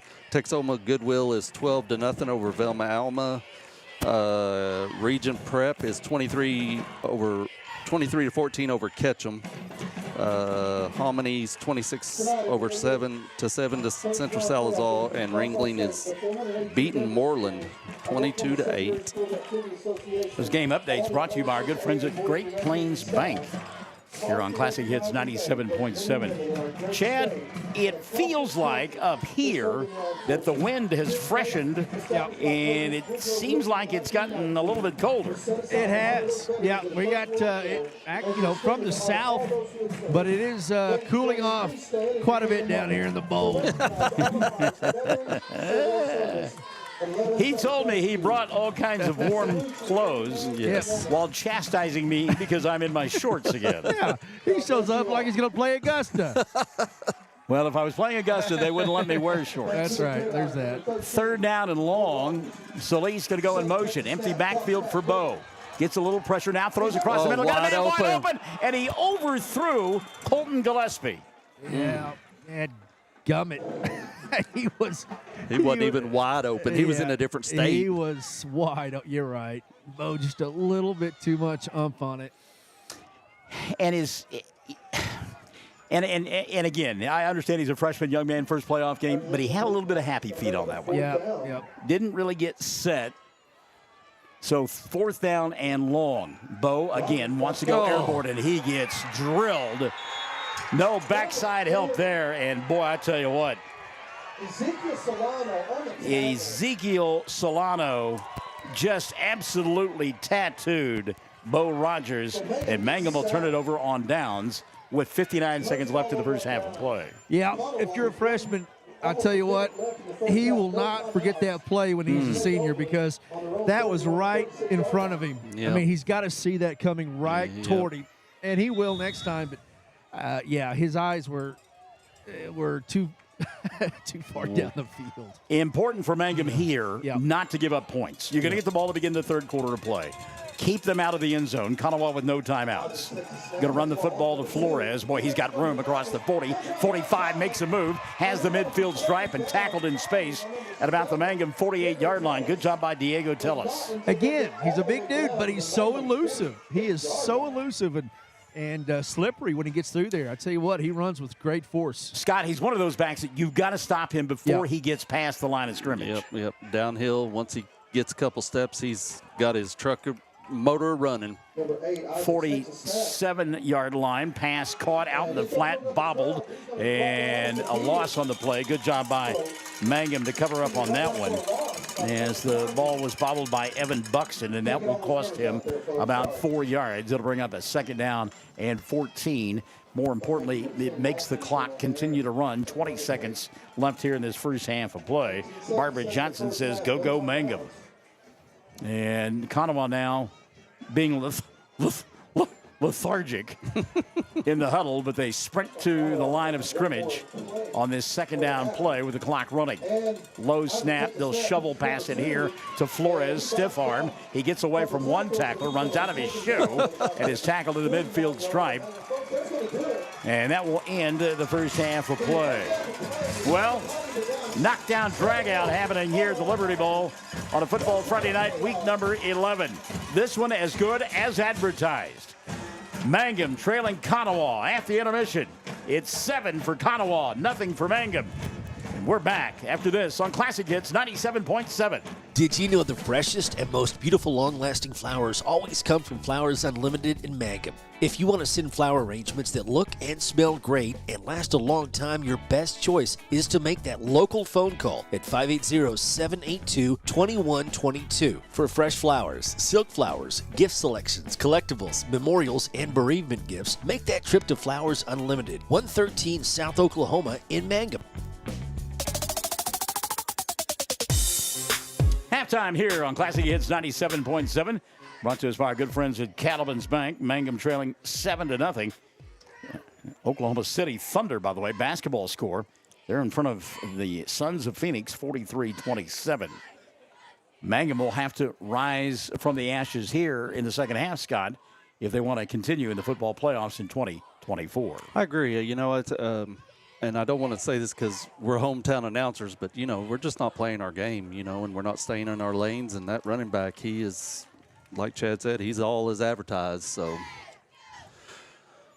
let's talk a little bit about, and again, I mean, coaches are going to tell you, and Sam Powers will be the first to say, well, you know, yeah, our QB1 is a freshman, but he's played 10 games, so he's not really a freshman anymore. But the difference between playing in a playoff game in front of a huge crowd at the Liberty Bowl is a whole lot different than playing on a wet, soggy night in Carnegie when there's like 12 people in the stands from Wildcat land. Yes, I agree. You know, and I think some nerves has some stuff to do with it, and maybe the weather, little cold hands. You know, we've dropped a few passes, so. You know, I think Coach Powers, he's a very motivational coach, so I think that'll be a spirited halftime chat that he has with them, and I fully expect them to come out with full attention after half. Chad, you're down there on the field, the feeling, the atmosphere from your perspective. Yeah, I'm going to get a chance to catch Coach in a little bit. We're going to let him talk to his team, but yeah, I tell you what, it's 7-0. You know, we were so critical to keep them out of the end zone, not let them get up double scores, and so I think maybe just some minor adjustments. Scott is right; it has cooled off a lot down here. Some of these throws, they've been hurried, and I mean, Bo Rogers. I mean, he wasn't going to be the starting quarterback to start this season, so had to come in, and he has done a monumental job. But you're right; only a freshman, first playoff game. First playing against a team you know nothing about, and they've got some good players over there for Konawa. Yes. I'm just going to tell you, folks, And as honest as I can be, if I'm playing backyard football and I've got two guys as wide open on those two pass plays that were overthrown as they were, I'd be overthrowing them as well because you're in a playoff game. You see that in front of you. You're like, holy crap! I've got to get rid of this football. My guy is wide open, and you are a little jacked up. You are a little juiced up. I've got to be honest with you. The big hit that he took that ended the drive a moment ago, I don't know that was a bad thing. No, it probably woke him up and brought him back.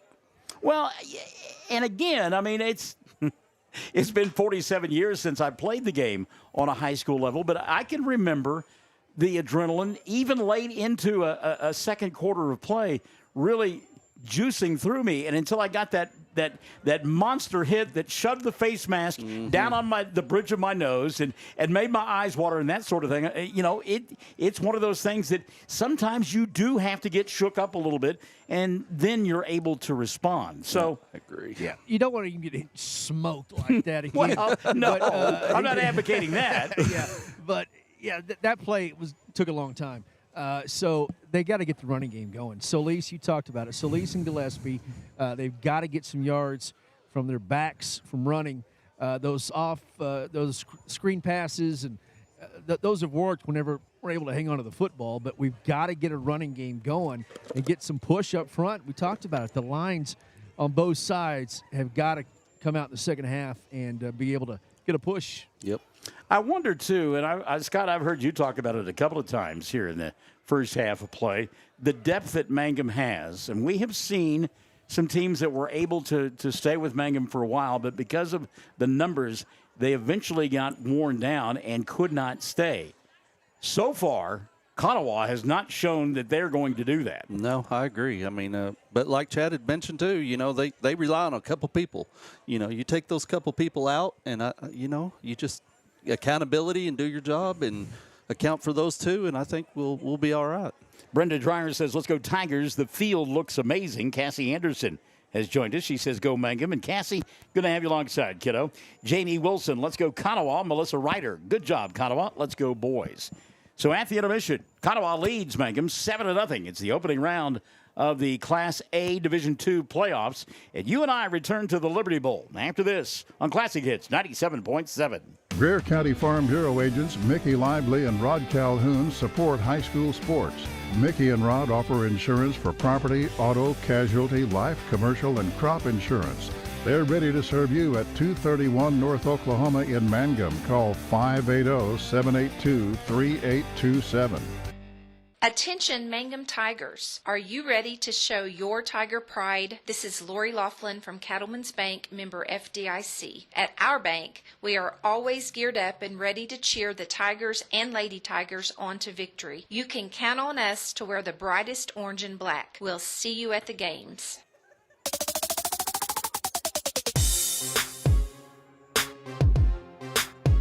Sierra Lynn Bunch says, "Go Konawa." And I hope I did an admirable job on that, Sierra. I tried my best. Speaking of old men. Yes, I am. An old man. Would you get in the ring with Mike Tyson? Would I get in it? No. No. What about $40 million? No.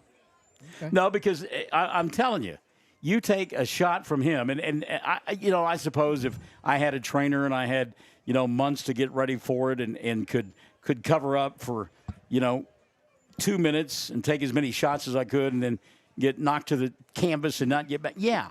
But, I mean, the thing about Tyson, and I talked to you guys about this before we went on the air, there was a video of him several months ago, maybe over a year, where he was just kind of horsing around and was with somebody that had the pads that you punch, that you work on. And the speed that he displayed and the power that he displayed was absolutely frightening. Yes. Okay? So all it takes is one of those to hit you upside the head, and you got your $40 million, but somebody else is spending it because you're in a pine box. We're out there with you. So that is tonight. Jake Paul, best of luck. So Brad Gilbert has checked in. He says, no need to panic. One-score game, make an adjustment. And I think Brad's right. Yep. Sam has shown the ability to do that. Lindsey Stair Bolton says, let's go Mangum. Shout out to Bo and Zeke. Proud aunt watching them play hard, and indeed they are. So, they have done a good job of taking away on offense. You talked about it, Colton Gillespie. They've kind of taken away Austin Solis. But one thing that they've done, they've taken away the linebacker play on the defensive side of the football. Yep. How many times this season have we talked about Cooper Kerbo from the linebacker position and the efforts that he's done? And tonight, Cooper has really been bottled up. They have, it's easy to talk about you focus on somebody on the offensive side and you shut them down. You do the same thing on the defense. You scheme against that defense. That's and true. So maybe going to try to find a way to free up Cooper just a little bit so he can roam back there and get involved in some tackles more. Yeah, I think that, that their alignment, I noticed, has been different. They're playing more for a pass, I think, than what they normally do, leaving those two out on an island by themselves or giving our defensive back some help. So I think he may have to move them back in and play more of a run-stop defense. Talk a little bit, too, about the offense, and do we – I already know the answer to this question before I ask it, but do we open up the playbook in the second half of play? Of course. Everything's in play? Everything. You have nothing to lose. I think we're going to see the second half of some of that, switching in and out with Remy and getting some Wildcat going. And I really think that you just pull everything out, because if not, you go get ready for shooting some hoops. Halftime brought to us by Cattleman's Bank. And tonight, in the 88 first-round playoff games across the state of Oklahoma, the 482 member schools of the Oklahoma Secondary Schools Activities Association, along with the OSSAA Board of Directors and the staff, pause to recognize and thank those men and women in our great state and across the country that have served in the armed forces.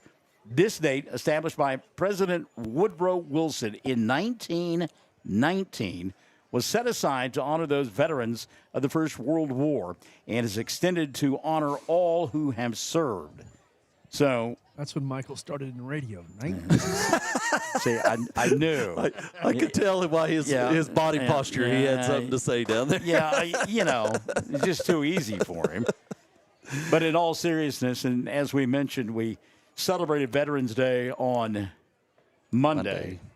With a lot of goofy stuff going on in the world, that is one thing that I think everybody agrees on, right? Mm-hmm. I mean, veterans, the sacrifice, the courage, the families that it affects and everything like that. And so we don't say thanks throughout the year enough, but definitely a Veterans Day, a tip of the cap, and not just former servicemen, right. Active service men and women as well. You're serving, and yes, happy Veterans Day. I just hope that as adults that we're teaching our young people, and that we impress upon them, and it is very solemn that on Veterans Day, on the 11th day of the 11th month at the 11th hour, is when we truly honor the veterans. Yep. And there is a lot of solemnness that goes along with that, and a lot of respect and thanks as well. Savannah Crow says, come on, Tigers, show them what you all are made of. And I'm guessing she's meaning Mangum Tigers, because we've got Tigers on both sides of the field. Brody Smith is watching. His dad, Tracy Smith, is watching as well. Tracy, one-time outfielder for the Altus Merchants softball team. And I'm going to share, we need a lighthearted moment. So I'm going to share a story about Tracy and the late Dirk Bagwell. There was a time we were playing a game in Lawton, and I know this because I was in right field, Tracy was in right center, and Dirk was in left center, and a fly ball was hit towards the two of them. Neither one of them made an effort for the ball because there was a very shapely woman that was walking by at the time. That is a true story. And let me tell you, I let him have it because I had to chase the ball down from right field. Tracy, I love you, and we honor Dirk almost every day, certainly every day that we play golf, and we certainly miss our friend who passed away at too early of an age. At the half, it's Mangum trailing Konawa 7-0. Our halftime is brought to us by Cattleman's Bank, and we'll return to the Liberty Bowl on Classic Hits 97.7. Granite Drug Company would like to thank their customers for shopping local. They're proud to offer pharmacy services, including immunizations, Dispill personalized medication management, health and beauty products, gifts for every occasion, and the soda fountain open all day and serving lunch from 11 till 2. Remember, when you need prescriptions filled, tell your doctor Granite Drug Company. Hi, Mangum Tiger fans. This is Jill Grauman with RE/MAX Property Place. If you need to buy or sell a property or a home in Mangum or anywhere in Greer County, just call me at 580-706-0259. You'll see lots of my signs around town because I get the results for my clients. I say, go Mangum Tigers. Jill Grauman, RE/MAX Property Place. Always here, always helping. Back at the Liberty Bowl, Scott Augustine, Chad Fox, Michael Barnes, and you. Margaret Brown, she says, go Konawa Tigers. Kim Smith-Wilson says the same thing. Shelley Mullins has joined us, and Ramona McCord Bunch, go Tigers. So that'd be Tigers squared. And by the way, if you weren't with us at the beginning of the broadcast, we announced what 3 Michaels are called. It's Michael cubed. We've got Michael Scott Augustine, Michael Chad Fox, and Michael Darren Barnes. Thank you for being here. For sure. Yep. Maddie Lively has joined us. Haven't heard and seen from Maddie in a while. Maddie, good to have you alongside, kiddo. Appreciate you. On a blustery, what has turned into a blustery 15th day of November and 2024. And while I've got a moment here, I want to give a shout out to number one son, Taylor Reed Barnes. Taylor Reed came into the world 32 years ago today. Wow. He was born at 12:06 in the afternoon. It was an absolutely sparkling Sunday afternoon in Woodward, Oklahoma. My buddies had called and said, hey, are we golfing today? And I said, well, I don't think so because my kid is on his way. And so, Taylor, happy birthday to you, son. Yeah, Taylor. You better believe it, bud. I love you very much. And I was 32 when Taylor was born, and now Taylor is 32 years old, and it's all kind of come full circle. And we appreciate that, and have folks ask all the time about him and his lovely wife, Jessica. They live in Moore, and Jessica runs a T-Mobile store there on Highway 2 or Interstate 240, and Taylor works for the state of Oklahoma, and they're just fine young people, and I am blessed to have them in my stead. So thank you, kids, both of you, and Taylor, again, happy birthday to you, and thank you for the young man that you have turned out to be. Todd Fox, I don't think he's related to you, Chad. He says, let's go Konawa. Number 68, Zach Martinez, is a hoss. And you're down there on the field. You can attest to that, Chad. Yes, he is. They've got several. But, yeah, good-looking athletes. Their first 22, I tell you what, a lot of them are the same guys both ways. But, yeah, good-looking football team. Don Womack says, lots of game left. Go get 'em, Tigers. And, indeed, that is the case. We'll take a timeout, come back, and get ready for the second half of play. Konawa in front of Mangum, 7-0. Tigers will get the ball to begin the third frame when you and I come back to the Liberty Bowl on Classic Hits 97.7. All the employees at Great Plains Bank Mangum are excited for the new school year. We look forward to seeing everyone come out and get that Tiger spirit and support the young men and women of Mangum as they try and bring home the gold ball. You will see us at the game and hear us on the radio and internet. Come see Great Plains Bank Mangum for your banking needs on the corner in downtown Mangum. Member FDIC, Equal Housing Lender. When it comes to funeral homes, there are several to choose from, but choosing a funeral home that is locally owned offers the advantage of the local owners who are involved right here in the community, helping you during your time of need. Greer Funeral Home owners Carson and Stacy Van Zant are perfect examples of owners who offer that family-like connection that you'd expect from a friend and a neighbor. Greer Funeral Home in Mangum and Granite, providing dignity and respect. Back at the Liberty Bowl, we get set for the second half of play. Chad Fox, Scott Augustine, Michael Barnes. And while I've got a moment here, and I just want to tip my cap to Scott and to Chad for the marvelous job that they have done all season long in broadcasting these football games for you, whether you are listening over the air on Classic Hits 97.7, following us on the Classic Hits 97.7 Facebook page, or the YouTube channel or oksports.tv. These guys make my job so easy, and they do such a marvelous job. They're so fun, and they really enjoy it. And I will say this about Chad. Chad is a guy that when he and I first kind of started working together, he was less than enthusiastic about adding color commentary and being a part of it. And I mean this in all sincerity. I hope that you can understand by listening to the passion and the joy in his voice tonight how much he is enjoying this. He was really kind of hesitant about being down there on the sidelines. I was. And you are having the time of your life down there, aren't you? I tell you what, it is fun. Barnes had me on top of a press box for the Hollis State Championship game, and I had no more idea than GOAT what I was talking about. But here you are several years later. Yep. Mike Reimer says, let's go Mangum. He's up there at Cordell, Chase Kilpatrick, Supski. And by the way, Mike says the field looks amazing. Cindy Abbott Newcomb says, go Tigers. And Dimey Kilpatrick says, hi. Kick, again, going to sail out of bounds. And Konawa just simply saying, hey, we're going to give you the 35. I do have to give you a report on the head coach's bathroom habits. He went to the bathroom about as fast as anybody in the history of coaching when he flew down to the latrine and back out to start the third quarter. Things that we need to know, apparently. And actually, that ball went out of bounds, guys, at the 41 before it ever got to the 35. So even better field position for Mangum. 1st and 10. We'll call it 1st and 59. They trail 7-0 as we go to period number 3. Remy back and back. He'll hand it off to Solis. And Austin, well, he does a nice job of getting it across the 45 out to about the 47. But that dadgummit may be, because the penalty flag will fly, I think they're going to get a holding. Yeah. And I tell you what, it was a huge hold. Might have been because we were cheating, but other than that, it was a nice run. Barbara Wright-Gahagan has joined us. Hello, Barbara. Candy Williams, let's go Mangum Tigers, and Ryan Lane. A happy birthday greeting to Taylor Reed. So what was about a 7-yard gain becomes a 10-yard penalty instead. 1st and 20 now for Mangum. Line to make for a first down, the 49 of Konawa. Derek Wisnett watching from Nebraska. Gillespie in the backfield now as Bo will turn, hand it off to him. Gillespie turns the corner and hops a couple of defenders and takes it out to about the 35-yard line. So Colton will get 5 of those 10 yards back. It'll be 2nd down and 15.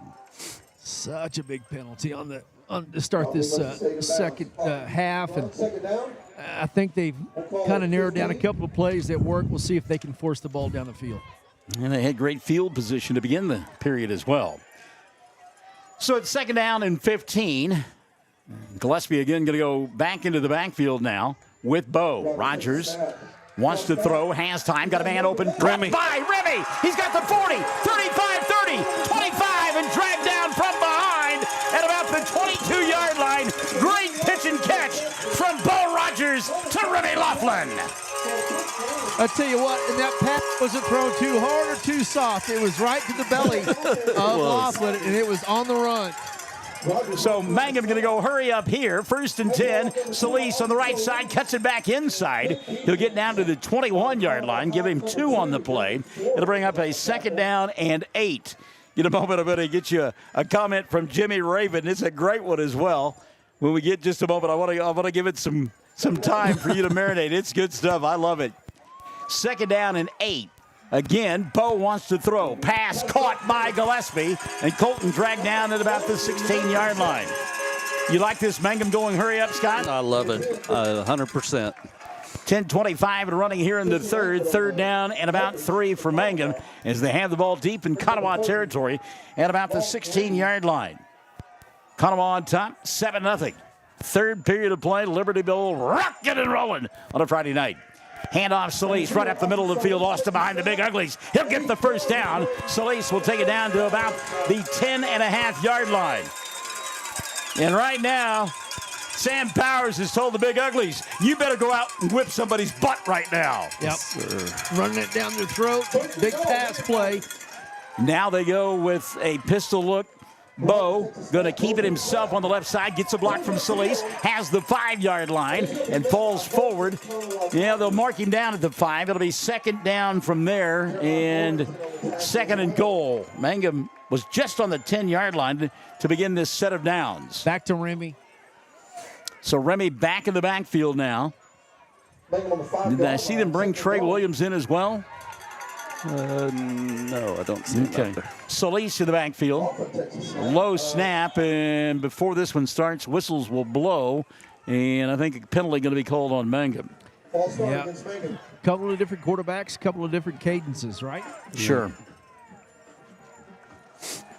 Jimmy Raven said, watching the fight and the game. So much excitement tonight, he says. Let's go, Konawa Tigers, number 20, Xander Carrillo.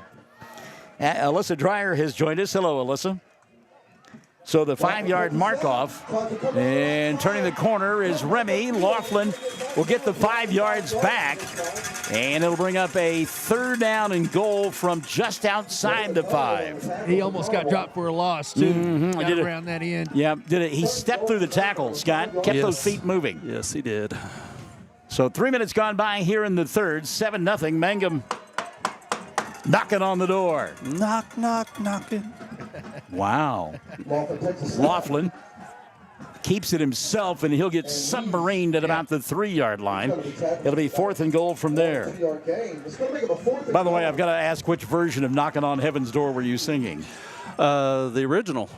Bob Dylan. Bob Dylan. Yeah. I didn't know if you were going with Guns N' Roses or Bob Dylan. No. Okay. All right, here you go, kids. Fourth and goal from the 3. Rogers back in at quarterback. He rolls near side, wants to throw, fires, catch. Touchdown! Colton Gillespie! Great call design, got everybody rolling one way, and he came back against it and had a wide open Gillespie. And what about the freshman answering the call of the nerves, guys? Yes, sir. A roll. He had to throw it on the money, and he did. Nice play. Great job by Gillespie to concentrate and make the catch. 7-6 now. 8:12 left in the third. Extra point on the way from Derek Hammond. Gillespie is the holder. Anthony Allen the snapper. Snap is back. Hold is true. Kick is on its way, and it is up, and it is good. Ball game, baby. The judges have this fight even through 3. 8:12 left in the period. Tied at 7.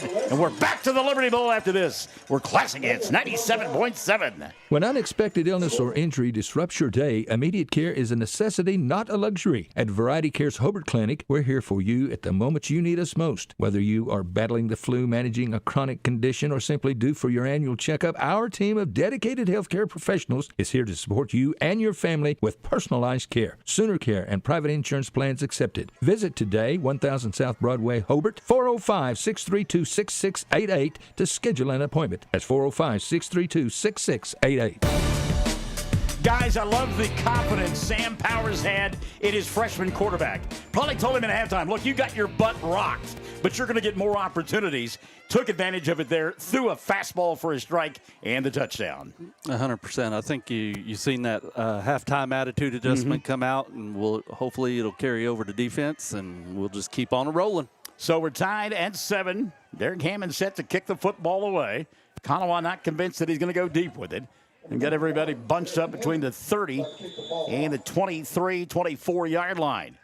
Derek kick on the way, and he will bang this one deep. It'll get over their heads, and it'll go into the end zone. Yeah, Perfect. they were acting for the wind. Yep.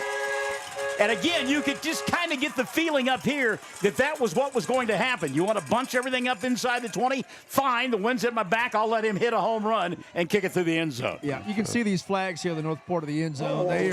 They've kicked up down here. Well, that southeast wind, we love that. That means moisture off the Gulf of Mexico. Yes, sir. And with that impending front coming through Sunday afternoon and Sunday evening, the prospect of heavy rain is there for us. Now back to the ball game. Thank you for that Jim Cantori update, Michael Barnes.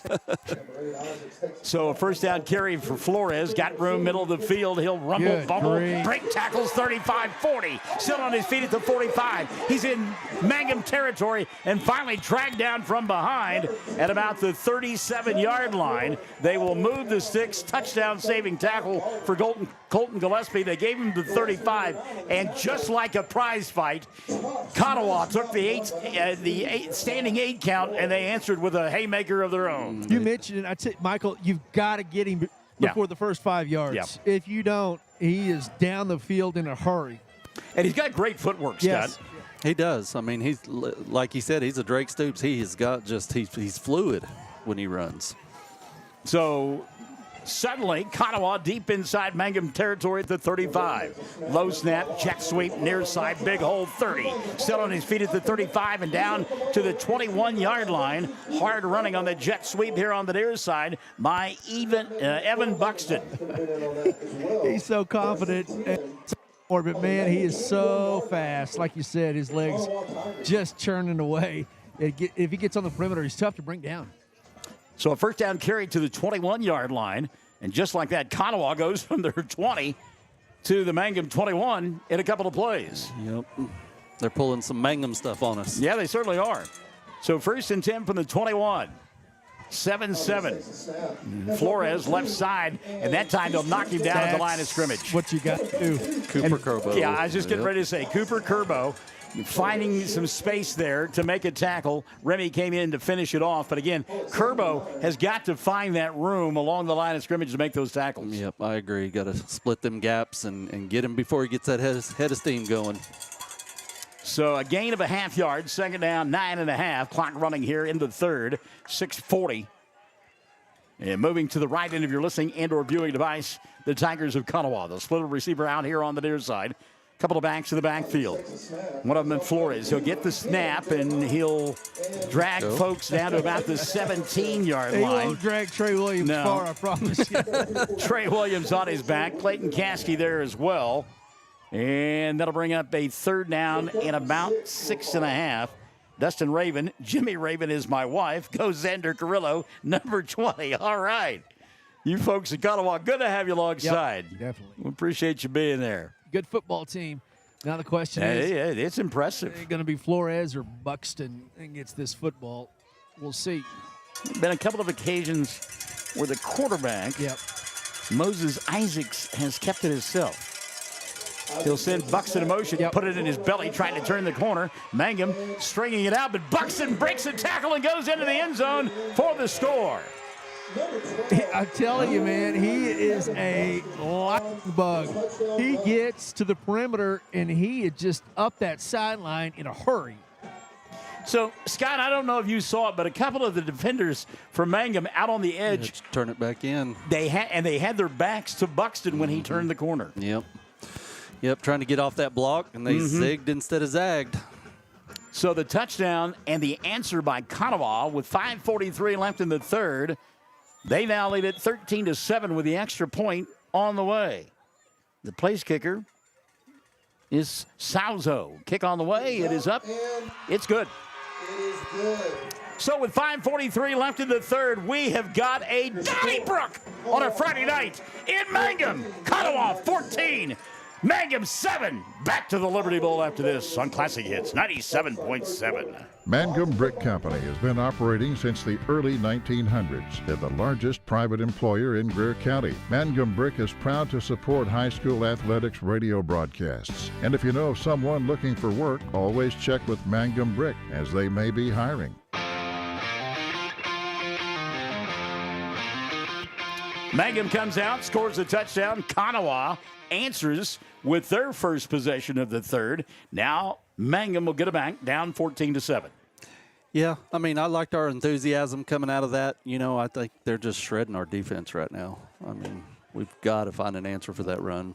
And again, Chad, it's unusual to see this teams run at will on Mangum. We've seen teams be able to throw the football, but to run the way they have tonight, been impressive. Those two guys, Flores and Buxton, again, kind of pick your poison, right? I mean, it's just either one of them on the perimeter is dangerous, If Flores gets loose up the middle, look out. And Buxton is just he's fast. He's probably the fastest guy here at the Liberty Bowl. And again, Konawa going to kick the ball out of bounds and give great field position to Mangum. Sean Spencer says, let's go KHS Tigers. And Mangum will get it first and 10 at their 35-yard line. Good Lord. First duty on the sideline. I've lost my program. What the world's going on? And I'm trying to come up with a scenario in my mind of how that could be possible. In my back pocket. There it is. There I see you it. go. It's down there on the other end of the field. I'll be back, boys. So now you understand what the sleep apnea has done to your brain cells. Yeah, among other things, but yes. First and 10 from the 35. Mangum has the football down 14-7. Bo wants to throw, goes across the middle. Oh, and he had his receiver open, and Colton Gillespie saying he got held as he went across the middle of the field, second down and 10. And he might have, but again, you can't count on that play. I don't want Mangum to get just too far away from the run game and get too impatient here with still 5:38 to go in the third. I will say this about that, though. They have had wide receivers open if they could just connect on it. The big play is there. They've just got to execute. Yep. Second and 10 from the 35. Bo fakes a couple of times. Now he's going to try to run, and he won't get back to the line of scrimmage. Loss of a yard, third down and 11. What happened there, Scott? Somebody missed the call. He was trying to screen, and there was a receiver within 7 yards of that. And Chad, he double clutched and then third clutched on that one. Yeah, the receiver was covered up. There ain't nowhere to go with the football, so he took off on the other end, but just good defense that time by Konawa. All right, so now Remy will come back and play quarterback as Bo will set down. That stopped the clock at 5:04 left in the third. 14-7, Konawa on top. Remy, two wide receivers here on the near side. Now he'll send Avery in motion. Laughlin rolling, wants to throw on the run. Late pass tipped away.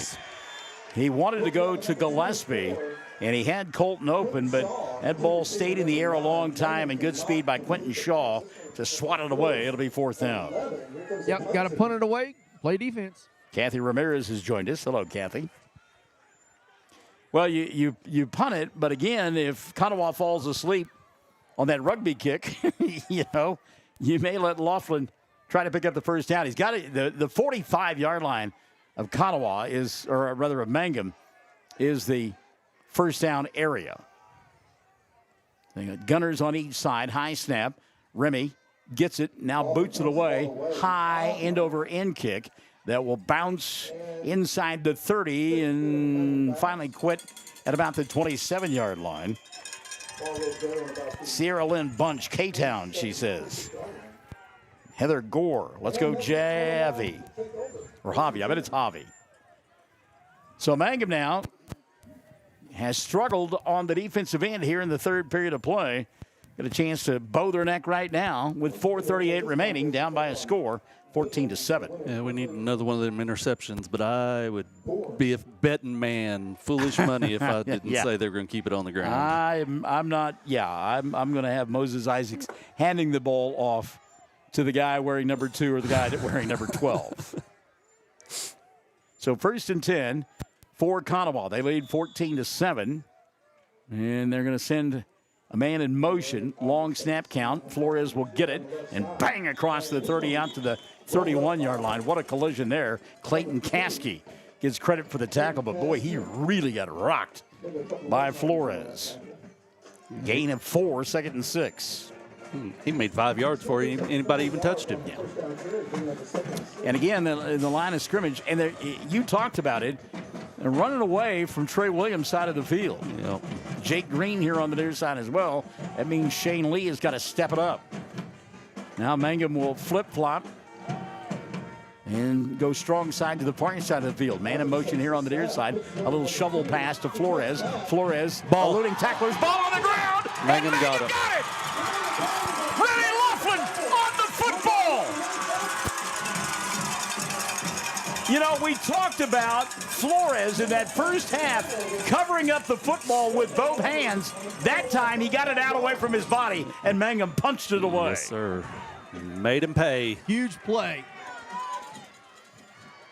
So Mangum, with their second turnover of the night, they had an interception in the first half that they did not capitalize on. Get the fumble here in Konawa territory. 1st and 10 at the 36. Laughlin will be the quarterback. Pistol formation with Solis. 2 wide receivers on the far side. Austin, middle of the field. He'll get bumped there, bounce off of it, spin, still on his feet, and somehow will pick up almost 4 yards on the play. Hard running there by Austin Solis. How'd he do that? He's a pinball wizard. Elton John or The Who? The Who. Okay. We got to go originals. I'm an original kind of person. 2nd down and 6. Solis gets the fake. They'll throw it to Avery, who makes a move, and good job by Rogers. He'll stretch. I think he got the first down, Yeah, fellas. he did. He did. That was a nice little stop and go, wasn't it? Get that first down. Yeah, on the way over here, I happened to catch the song Moves Like Jagger on my iTunes. He had the moves like Jagger right there. First down for Avery and company. Mangum, 1st and 10 at the 25 of Konawa. 3:08 and running in the 3rd. And keeping it will be Laughlin and Remy. Well, I tell you what, got 8 up big time. He'll lose a couple on the play. 2nd and a dozen. And right now, Konawa on that line of scrimmage, Scott, pinning their ears back and coming after the quarterback. Yep. I think that with Remy in there, they kind of key a little run, but, that's maybe the wrong thing to do. Colton in the slot. They'll send him in motion now. 2nd and a dozen. Remy wants to throw. Screen back the other way. Pass caught by Solis. He turned back into the defense, but still was able to take it down to the 24. And that'll bring up a 3rd down and about 9. Konawa did a great job on that because we had about 4 men to their 1, and that 1 disrupted us. Austin maybe breaks that to the outside. Yep. He picks up big yardage. Keith Mitchell, y'all got this, KHS. Sheree Womack, let's go Konawa. 2:06 and running in the 3rd. 3rd down and 9. Remy wants to throw, has time, surveys, throws, pass. What a catch! Wow. How in the world did he make that catch? He must have had glue traps for hands. Zeke Rogers with an improbable catch. It was fingertip catch. Might be play of the season so far, boys. Yep. I don't think there's any question. What a play by Zeke. The freshman hauling one in traffic. 1st and 10 from the 13. Pop pass. Gillespie turns the corner. Colton. Oh, that's pulled gotta down be, from behind. And, there it is. You were looking for the horse collar. Yep. And it was a little late coming, but it's there. I love this. Joanna Moore is checking in. She says, let's go Konawa. Your favorite lunch lady is watching. We love that. That's awesome. Welcome, lunch lady. Otis Gilbert, hang on, boys. What if I told you that big defensive end, number 75, was only a 10th grader? Wow. They got some young kids. Konawa's going to be good. Yep. I'll tell you, that's one of the reasons why they elected to play 11-man football and not 8-man. Yeah. There's your Trey Williams in the back field now. So Trey is checked in. Anthony Allen in the backfield. Is Mangum going to go now from the Wildcat look? 1st and goal for the Tigers. They'll send a man in motion. That's Avery, Austin, Solis. Right behind Williams and into the end zone for the score. That's Trey Williams with the chaperone work as he took his teammate in for the score. Austin Solis makes it a 14-13 ball game. Get behind my right cheek and follow me. I tell you what, Trey Williams, I love this kid and what he does. I mean, he is a road grader in a football uniform. Fridge Perry. 1:06 left here in this 3rd period of play, and before this one gets underway, offside's going to be the call against Konawa. So, guys, let me ask you, do you now look at a 2-point conversion? Yep. I think he's going to do it. Moves us halfway there. I got to tell you, fellas, that play you just ran for a 5-yard touchdown? Same thing. I loaded up from 2 yards away. Yep. Trey's back there, so. So Mangum now at the 1:05 mark of quarter number 3.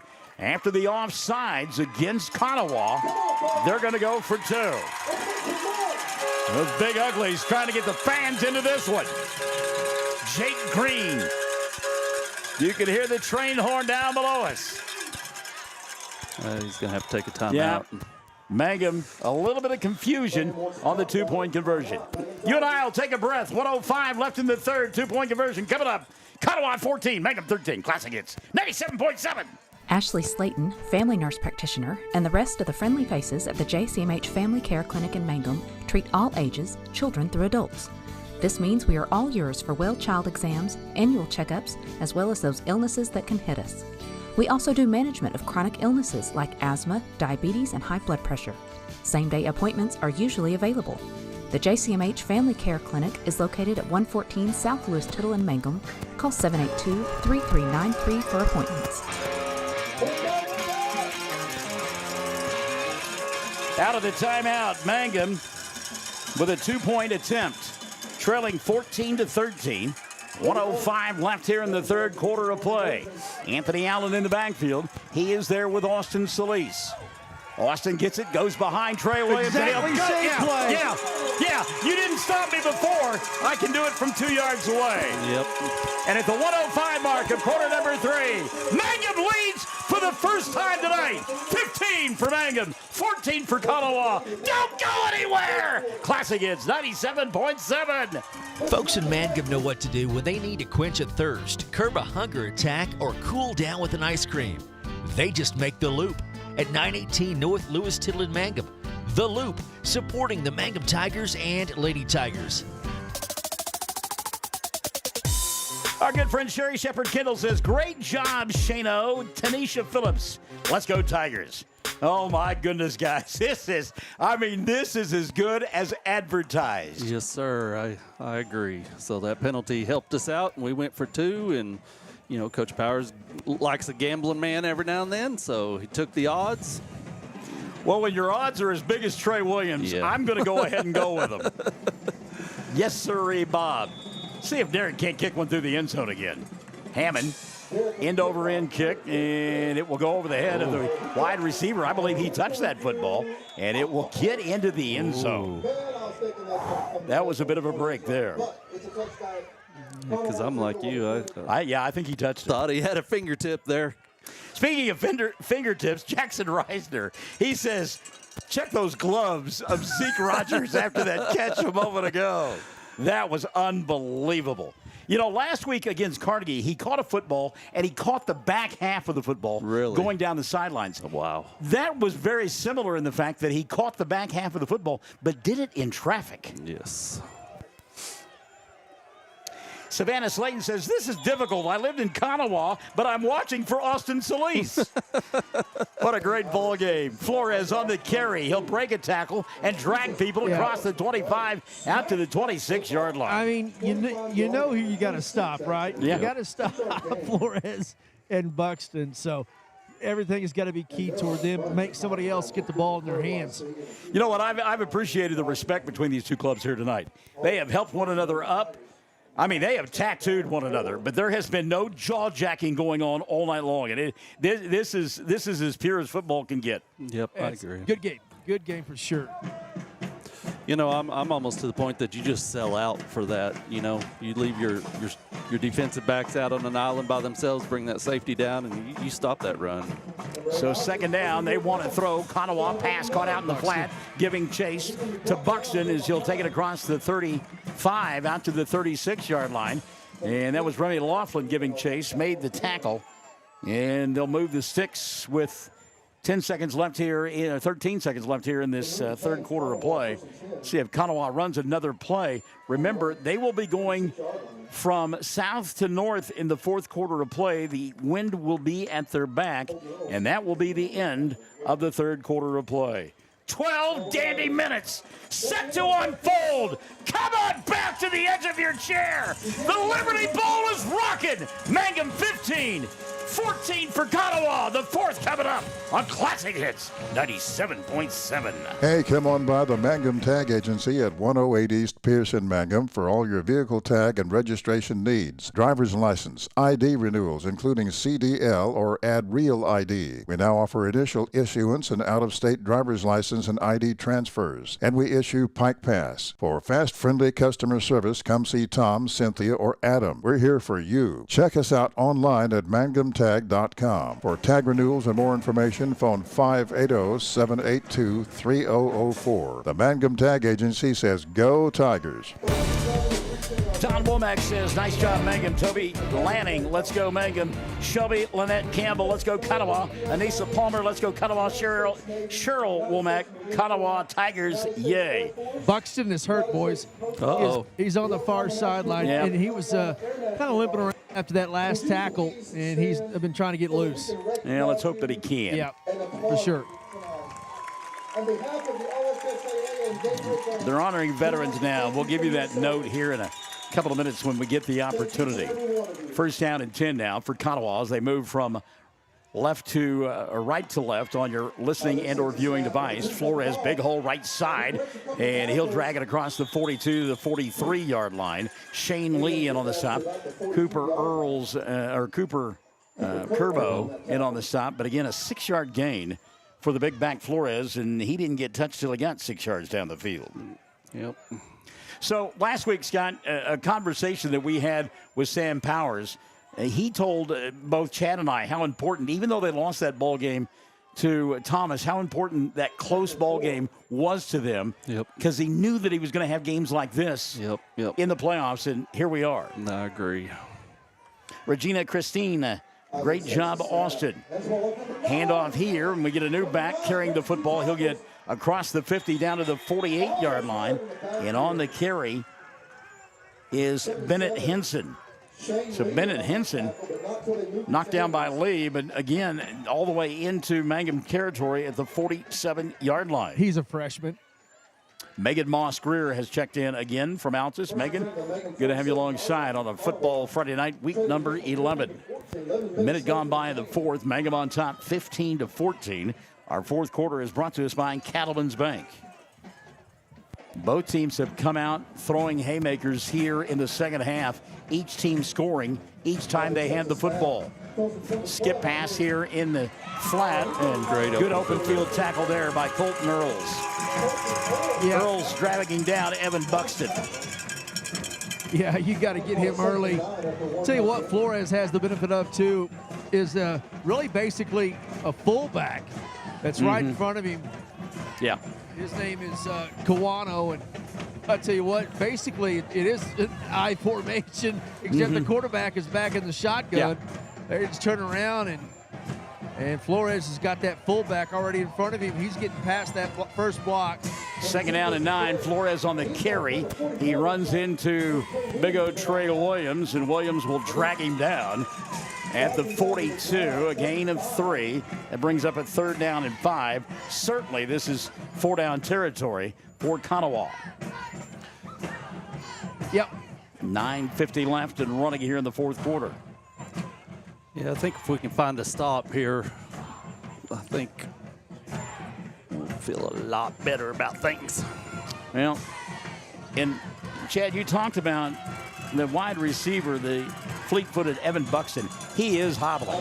Going to hand it off to him here. Tries to turn the corner, puts his foot in the ground, gets the 40 and maybe the 39.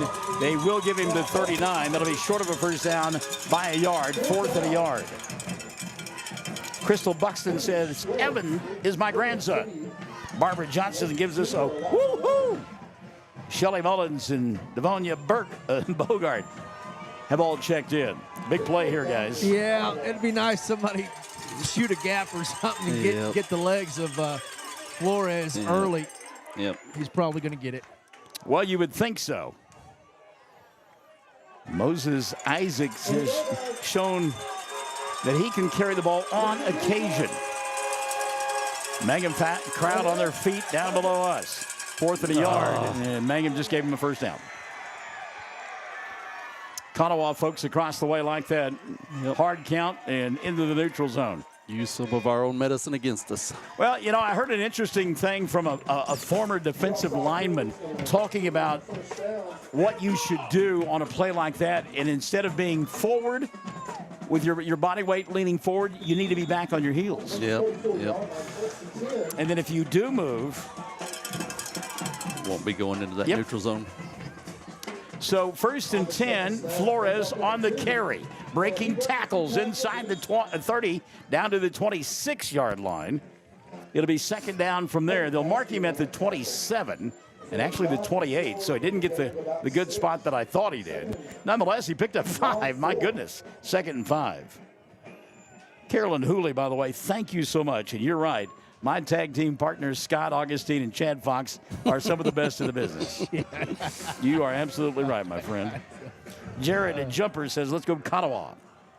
2nd down and 4. Clock running, 7:50 left in the ball game. And on the carry this time will be Flores, and Flores will bang his way down to about the 25. It'll be 3rd down and 1.5 yards from there. And another tackle for Cooper Curbo, who is beginning to be a force here late in the ball game. Yeah, I'm going to chew up a lot of clock too, right? Get this 1st down, 4 minutes off the clock. So, again, every second at this point is important, especially if they go ahead and punch this in. And remember, Mangum had to use a timeout. Yep. So they are down to 2. 7:15 left of the ball game. High snap. Flores will get the handoff. He is running roughshod through the 2nd and 3rd levels of Mangum, and he'll take it inside the 15 down to about the 12-yard line. Finally tackled by Shane Lee. But again, Flores, all kinds of room to roam, and he'll pick up the 1st down. I'll tell you, from ground level, that dude hits the hole hard. Yeah, he does. I mean, he is going full steam ahead, and you're going to have to get low and get his legs out from under him because he is so powerful. Brenna Image says, let's go Konawa Tigers. Miss Soto is watching her boys. 6:50 left of the ball game. We talked about it. Mangum with 2 timeouts left on the board. Konawa with all 3. Second possession of the half for Konawa. Mangum has had it twice. They've scored both times. They're going to go with a reverse here. And a great job that time by Colton Earls. Earls staying at home. And he made the scat back. Buxton make a move, and he slipped down. A big loss on the play. That was a little bit of self-defense on Buxton. Yep. He's a little bit hobbled. Yeah. But he wanted to get down there. He didn't want to take a shot. So the loss is going to take the ball back to the 17-yard line. He loses 5. 2nd down and 15. 6:05 left of the ball game. Konawa on the left end of your listening and or viewing device. If you're watching, they're in white. Empty backfield now. I'm going to go with a reverse here on the near side. Again, staying at home. Mangum. Gillespie couldn't make the play, but there to make it at the 25. Absolutely huge defensive play. Lee with the play. I told you he was going to step up, and he did. Great play by Lee, all the way back to the 25. Line to make, guys, for a 1st down is the 3. The line of scrimmage is the 25. For 2 weeks in a row, 3rd and long has been a bugaboo for Mangum. Yep. No PIs. So 3rd down now at about 24. 5:15 left of the ball game. Flores on the right side tries to bring it out, has the 20 and dragged down there. Another open field tackle. Colton Gillespie made the play. Finished off by Diego Tellis. It'll be 4th down now for Konawa. Under 5 minutes to go. Yeah, this is a huge play in this game, I think. Got to be assignment defense here. Yep. Got to keep everything in front of you. You think they throw here, or do they keep it on the ground? I think you have to throw the football. Split out on the far side is Buxton. Flores in the backfield. They do want to throw. Pass into the end zone. Tipped in. Incomplete. Double team coverage on Buxton. Great job and some pressure on the quarterback to make him throw it a little bit early. Yep, great defense. Now you know they have all 3 of their timeouts, don't they? Yes, they have 3 timeouts. Yeah. So 4:25. Got to keep this ball on the ground. You got to choose some clock, get some yards, make them use some timeouts. Yep. It will be the pretty boys who will carry and catch the football. This game comes down to the big uglies. It's on their shoulders now. They push their way down the field. Mangum is going to win this thing. Yep, they're soulless. We're going to do some Wildcat. Going to go Wildcat, and I love it. Yep. 1st and 10. Austin gets the handoff. He'll work on the left side and take it out to about the 20. Give him 2 on the play. It'll bring up a 2nd down and 8. Real short game, maybe a couple of yards on the play. 4:10 left in the ball game. So 3 timeouts remaining. Guys, if Mangum puts together 3 first downs, yep, they 2. win the ball game. Yeah, 2 first downs. Yep. Yeah. You think 2? I think 2. Yeah. Okay. Leandra Yellowfish, let's go Tigers. 2nd down and 8. And again, from the Wildcats, Solis, high snap. He'll go up and get it. Now Patient has it across the 23 out to about the 24-yard line. And that'll bring up a 3rd down and 4 for Mangum. It does make it difficult because you can't see a play clock. So you've got to have that in your head. You've got to be watching the back, Judge. Letitia Vickers says the Vickers family, Leonard, Gregory, Jonathan Guerrero, James, they played on this field and had amazing times. Thanks for sharing. 3rd down and 4. Austin, he tries to go with a hard snap count. Konawa disciplined. Clock running, 3:15 remaining. Mangum by a point, 15-14. Trying to advance to the quarterfinals. Solis wants to throw a left-handed pass. Right through his hands. Avery was open but couldn't hold on to it. It'll be 4th down. Wow. I think that's the first incompletion of the year for Austin. He'd been 2 for 2 with a pair of touchdowns. Wow. Well, Sam has confidence in his defense. That's why he threw the football there. The play was open. Yeah. Definitely 1st down. So we're in the 4th quarter, 3:06 remaining. Mangum by 1, 15-14. And on to kick, Remy Laughlin. Laughlin, he'll come here on the near side. Got pressure late, got it away, and he got banged. No penalty flag flies as the ball was tipped, the official says. And it will be touchdown at the 47-yard line. So a couple of things came into play there for Tipton fans, good Lord. Ryan Lane told me that Tipton won. For Mangum fans, when you run out of the pocket, you are no longer protected. Yeah, you can get lit up. Yep. And on top of that, the official indicated that the ball was tipped. And anytime the ball is tipped, all bets are off when it comes to hitting the punter. Well, what do we got? 53 yards? Yep. So 1st and 53 for Konawa. All 3 timeouts. 2:56 left in the ball game. They trail 15-14. Mangum fans on their feet. Hand off to Flores. Works his way on the right side inside the 50, and he'll get knocked down by Trey Williams after a gain of 8. 2nd down and 2. Definition of a workhorse. That dude, he just under control, isn't he? Yes. And he gets down the field, and it's always positive yardage. Well, his vision is, there's so many things about him that is impressive. Footwork, his power, but he's got great vision as well. 2nd down and 2.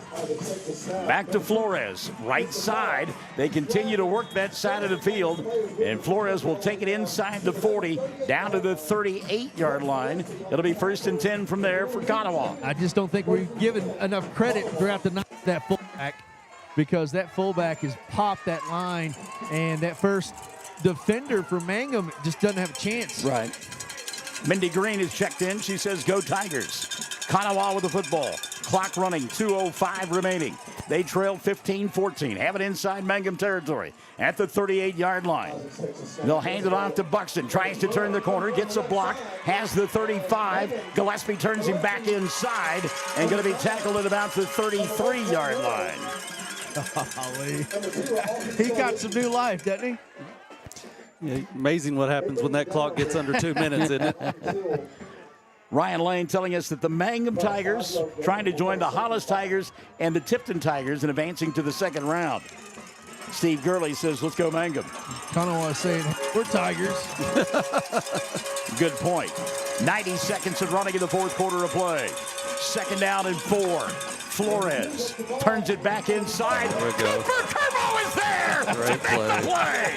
Smallest guy on the field. Turbo comes up and just wrapped his arms around the ankles of Flores in a great tackle. And that's that football IQ I've talked about all year long for the freshman linebacker. Yep, I agree. That was a great play at a great time. So 1:15 left in the ball game, 15-14. Mangum by 1 at the Liberty Bowl. Catch your breath. We're back after this. Classic Hits 97.7. TCLC is a family-owned 5-star daycare center that has been caring for children for over 45 years. The owners of Tiger Cub are proud to serve the Mangum area and support the Mangum Lady Tigers and Tigers on the radio and streaming. Tiger Club Learning Center says, Sovereign Bank is your bank of choice. Sovereign Bank is a proud... All right, here is your game reset. Both teams with 2 timeouts. Mangum leads it 15-14. 1:15 left on the clock. 3rd down and 6 for Konawa. Obviously in 4-down territory. Konawa taking their first timeout. We got a one-on-one matchup here on the near side. Haven't seen this all night long. Wide receiver up top. So the defenders, Avery on the near side, Diego up top. They are in an island. Man-to-man coverage. Yep. Brought up the strong safety. Yep. There is nobody back. Stephanie Gilner-Yonkum, hey, thanks, kiddo, for tuning in. She's watching from the Oklahoma Spine Hospital. 3rd down. Long snap count. Handoff Flores. Breaks it, and he's gone. Flores, 20, 15, 10, 5, touchdown. Yeah. There was confusion getting set up defensively and going to have unsportsmanlike conduct called. Which side, Chad? I saw the flag, but I didn't see the infraction. I did not either. Well, this is critical. It's on Flores. It's on Flores, I believe. Yeah, that's going to be assessed. So the touchdown is there. Dead ball. Unsportsmanlike conduct against Mangum. I thought he put up number 2, but... No, he waved it off. He did. It's against Caldwell. He changed it. All right. Okay. I'm going to say I got to have some... Chad's going to get kicked out of the Liberty Bowl. Well, yeah, you take it on the kickoff. You Yes. give yourself better field position. And this is a big play right here. So let's recap for you. A dead ball, unsportsmanlike conduct against Konawa. Because it's a dead ball foul, it's not assessed on the extra point. Instead, it's assessed on the kickoff. So Konawa going to go for 2, leading 20-15. 1:13 remaining. Both teams with 2 timeouts remaining. Yeah, Konawa, who has given Mangum great field position all night long on kickoffs, will be 15 yards further back after this try. Big 2-point conversion. Handed off to Buxton, turns it back him. inside, and there on the defensive stop for Mangum is Colton Earls. Great job by Colton. Austin Solis, he made the stop as well. So we're not done yet. 1:13 remaining. 20-15. We got one going on, kids, on Classic Hits 97.7. Sovereign Bank is your bank of choice. Sovereign Bank is a proud supporter of the Mangum Tiger Athletics. Supporting our schools and athletic programs is a top priority. Hear us roar, go Tigers. We're cheering you on all season long. Sovereign Bank, empowering our youth with the freedom to dream. Sovereign Bank, member FDIC, equal housing lender. Jamie Buck, come on, Orange and Black Tigers. What a game. Bo White Killer. Let's go, Konawa. Let's go. Maddie Lively watching. Melissa Ryder. Let's go, Konawa. Heather Gore, JoJo, number 50. Let's go, Konawa. Mandy Flores says, good. Just beat PCH 45-0 in the 3rd quarter. Cheering on the Mangum Tigers from Hollis. Good to have you alongside, Mandy. Michelle Ann Tellis, let's go, Tigers. And Sierra Lynn Bunch finished strong, Konawa. You know, that is a huge penalty. Yeah. You know, huge, because they haven't kicked us all night. So... Yeah, get a good return here. And, guys, how many times throughout the season have we seen that one play that Coach Powers calls that is just out of the ordinary for a touchdown or a huge gain? He's going to have to pull one out here tonight. Anthony Allen here on the near side, and Colton Gillespie on the far side. Let's see what Konawa does here. Got to be careful they don't try to onside it.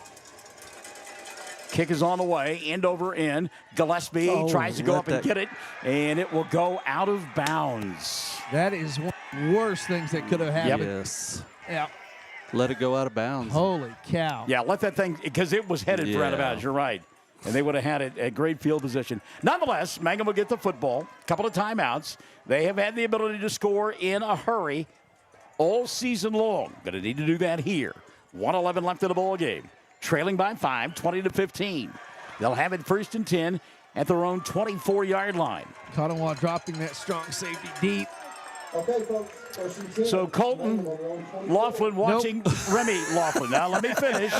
He's watching Remy. We were waiting on him. Well, in a position that Colton was in a couple of years ago. So Remy with time. Pump fake. Wants to go deep. Throws this one up. Got a man open. And catches in and out of the hands of Colton Gillespie. And again, give credit to the defensive coverage of Tyler Whitley.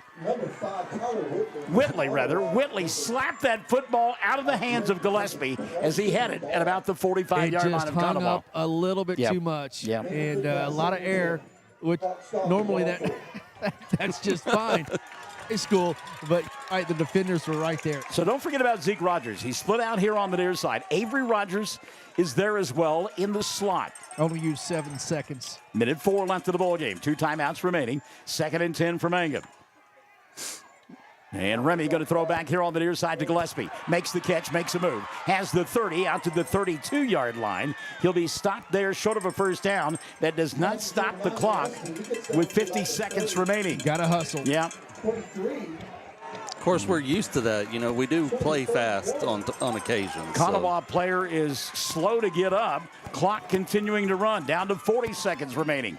Remy with the snap. Throws here in the flat. Caught by Zeke. First down. And he got out of bounds.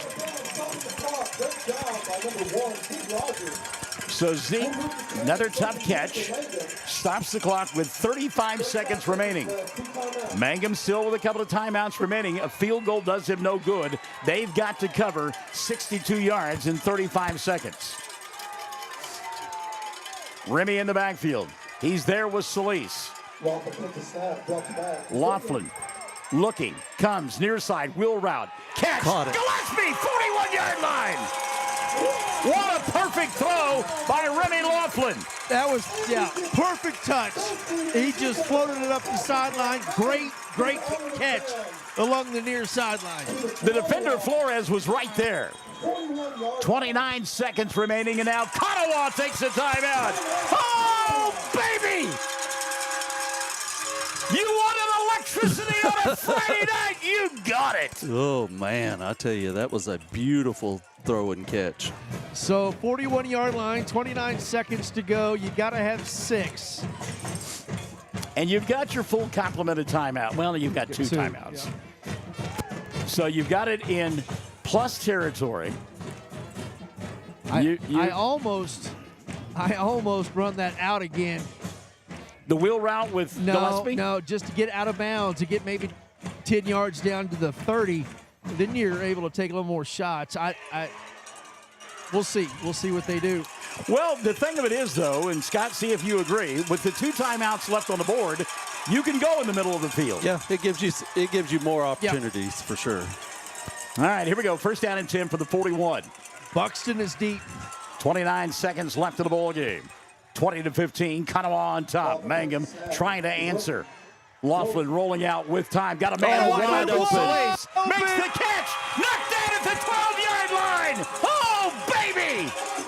22 seconds remaining. Right in my lap, boys. 12-yard line. Timeout going to be taken here. Was that a Mangum timeout or was that a Konawa timeout? Let's see. Mangum timeout. Timeout taken by Mangum.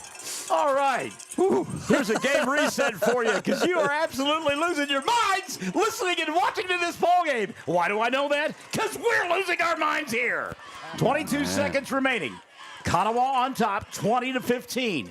It's 1st and 10 for Mangum. They've got the football at the 12-yard line of Konawa.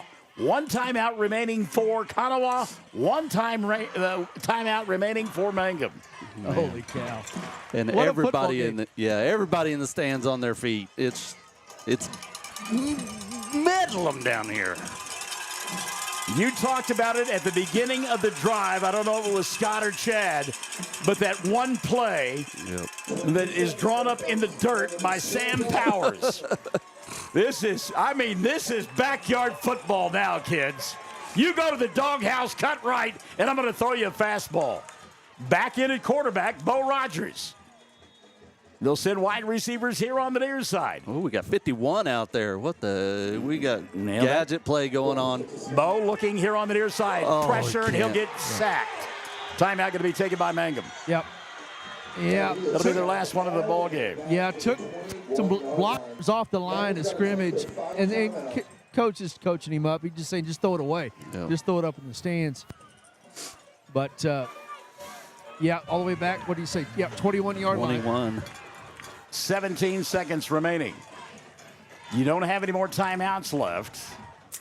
And I think you got to get Remy back there. Yeah, that's what I was. Yeah, get Remy back at the quarterback and see if you can get somebody loose. Line of scrimmage is the 21. You've got time to make a play in the middle of the field and then run up and spike it. But he's got to be reminding his receivers, look, if you're going to run around, you've got to make sure that you get to the end zone if you're going to run deep. Laughlin back in at quarterback. 2 wide receivers here on the near side. And it's better than this. It's Zeke and Colton. It is great. Avery up top. Solis in the backfield. Anthony Allen has come into the ball game as well. Laughlin with pressure, now with time. Steps up, and he's going to get sacked at the 21. 13, yeah, he's saying spike it. 10.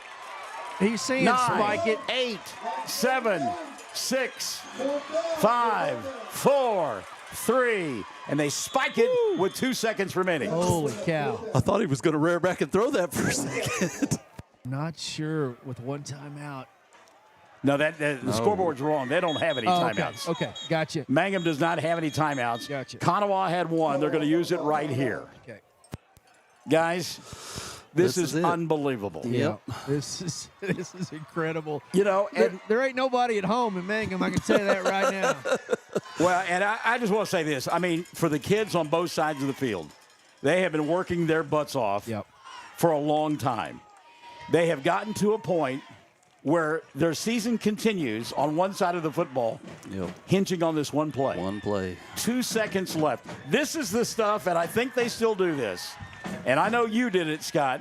When you're a kid playing in the backyard by yourself and you're creating scenarios where you win the ball game at the buzzer, now you've got that opportunity.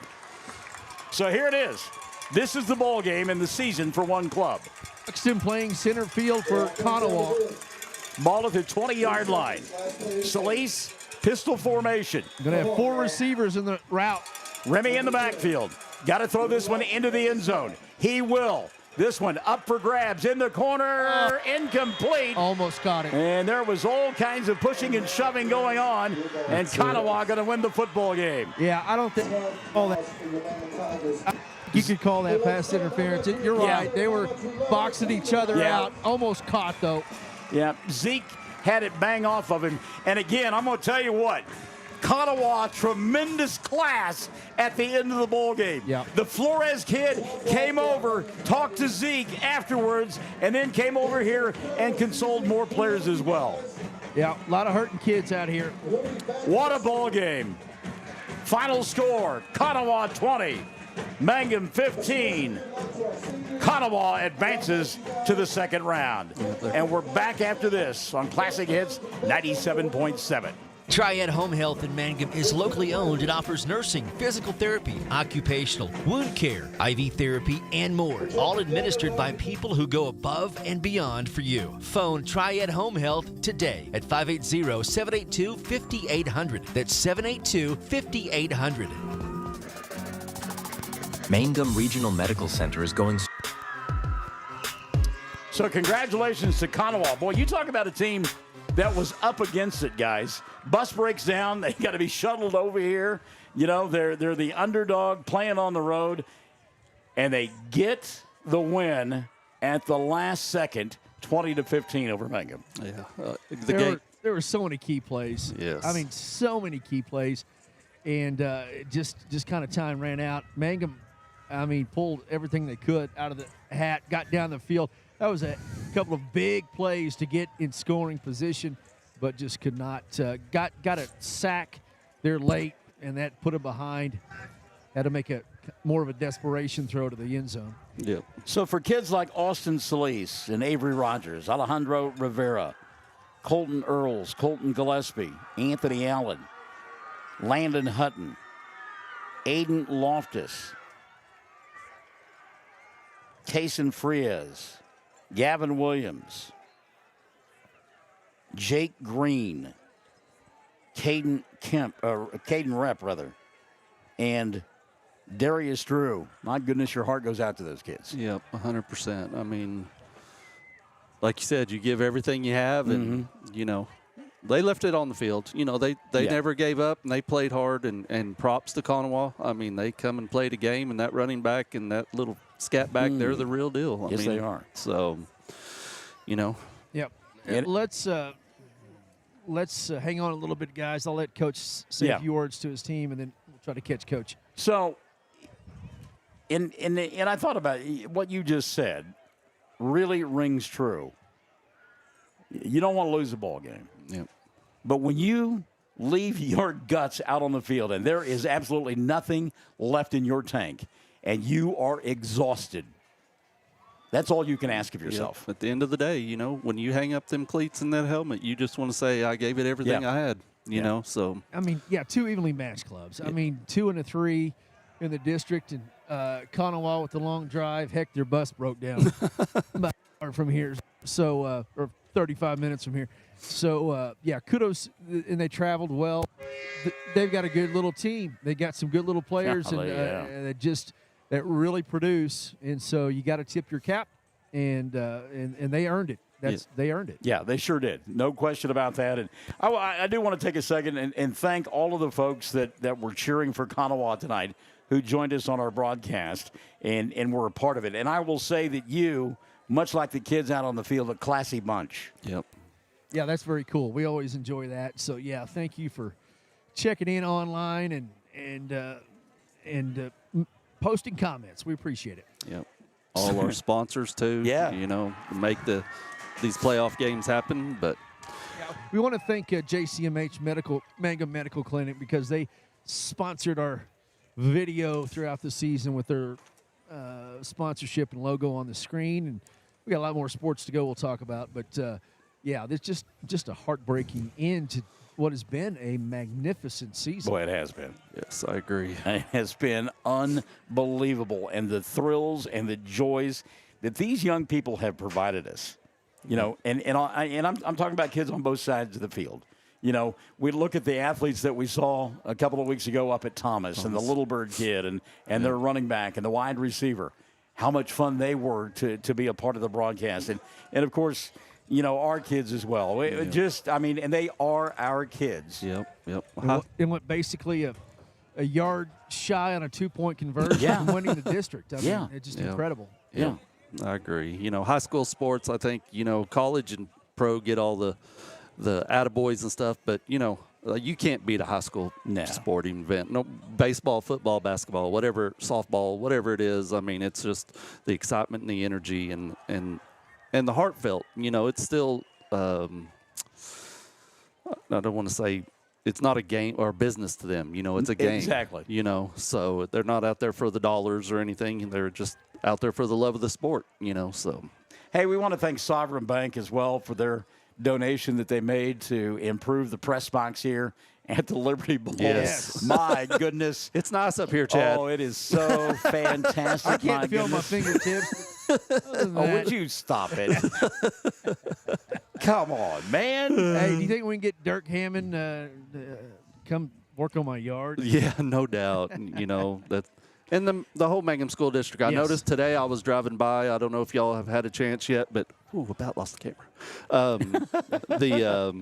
They started breaking ground on our new training facility there. They took up all the AstroTurf and everything and getting ready. So this time next year, you know, it's going to be a whole different thing. And Coach Powers has got a great group coming up. You know, we talked about the seniors, but, you know, the future is bright here in Mangum for football. Definitely. You know, so. And I don't want to give him too much credit, but Travis Reese and Mitch McLaughlin, those are good guys. Yep. Those are guys you want, you know, leading the kids of a school district, and they just do a great job, work with us so well. And, I mean, heck, you send your superintendent to go get the opposing team in a bus to go pick them up. So. Yep. Mangum is a class act, you know, as a lot of school districts are. I'm not. Yep. But you know, we're privileged to be a part of this school district, and so let me put a button on what you guys are saying. You mentioned Travis, and you mentioned Mitch McLaughlin, and you talk about Dirk Hammond and everybody that's associated with the coaches, and Chad, the joy that we had during the fast pitch softball season. Yep. Yeah, I mean, it's a professional group. I think that's the thing that is overwhelming to me, and it's something that I harp on with my regular job, my daytime job. I talk to folks about, let's be professional in what we do. That is what they do at Mangum schools. They are professional about what they do, and I absolutely love that. Yep, for sure.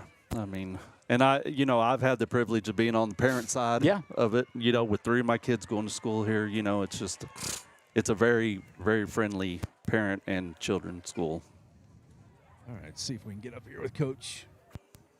And lots of hugs and love going on out there. And you know, we live in a world, guys, where men tell one another that they love one another and they get funny looks. But I want to tell you what, those young men out there that played football for 11 weeks for the Mangum Tigers have a love for one another. And that is something that you cannot put a price on. It doesn't show up in wins and losses. Yep. The camaraderie, the spirit, the joy, the pain that you get a chance to share is phenomenal. I agree. Well, Coach is doing some coaching. He's earning his money right now. He's a good guy. And so a lot of emotions, folks. I looked him in the eye, and he kind of walked the other way. So we may talk to him as we start basketball season, kind of get his thoughts on the season. He's pretty emotional right now, of course, as you can imagine. Yeah, losing a bunch of kids, and he loves those kids. I mean, golly, make no doubt about it, folks. I'm living proof to tell you that he would lay his life on the line for any one of those kids in that uniform. So we've lost a lot of our audience. I should have said this prior. If there's somebody who needs something broadcast between now and December the 11th, I'm free. I don't have anything. That is a big hole in my schedule, guys. I mean that in all sincerity. You don't understand the joy I have in doing these ball games. I mean, it's the anti look to child welfare. So I'm gonna get a chance, I guess, to be a fan. So no, about that. Just again, the nonverbal communication. Coach Powers, he grabbed his kid and hugged him and understand that walked away. So anyway, I mean, come on, this season is just nothing to be ashamed about. No, I just agree. A great season for the Mangum Tigers. Just come up short, and we've got a windstorm going on up here. It really. And so again, just that Thomas game was critical. And Moreland almost upset Thomas. There were so many things that went a certain way and could have gone the other way, but we could not have asked for a better football game than we saw tonight. Yep, I agree. And before we go, there's so many people to thank. We want to thank, again, all of our sponsors, all the folks here at Mangum. But, again, I want to give a heartfelt thanks, first of all, to our – yes, I'll be doing basketball – a heartfelt thanks to our listeners and to our viewers, wherever they may have been, whoever they may have been rooting for, thank you for letting us do this. It is a privilege and it is an honor, and I cannot thank you enough, Scott and Chad, for letting me have my alter ego on Friday nights with you guys. You tolerate a bunch from me, and I cannot thank you enough. I am blessed to have you two in my life. Well, I appreciate it. It's been a great year for me, too. Same, Michael. Again, we are glad you're back. Don't fire yourself again and move away ever again.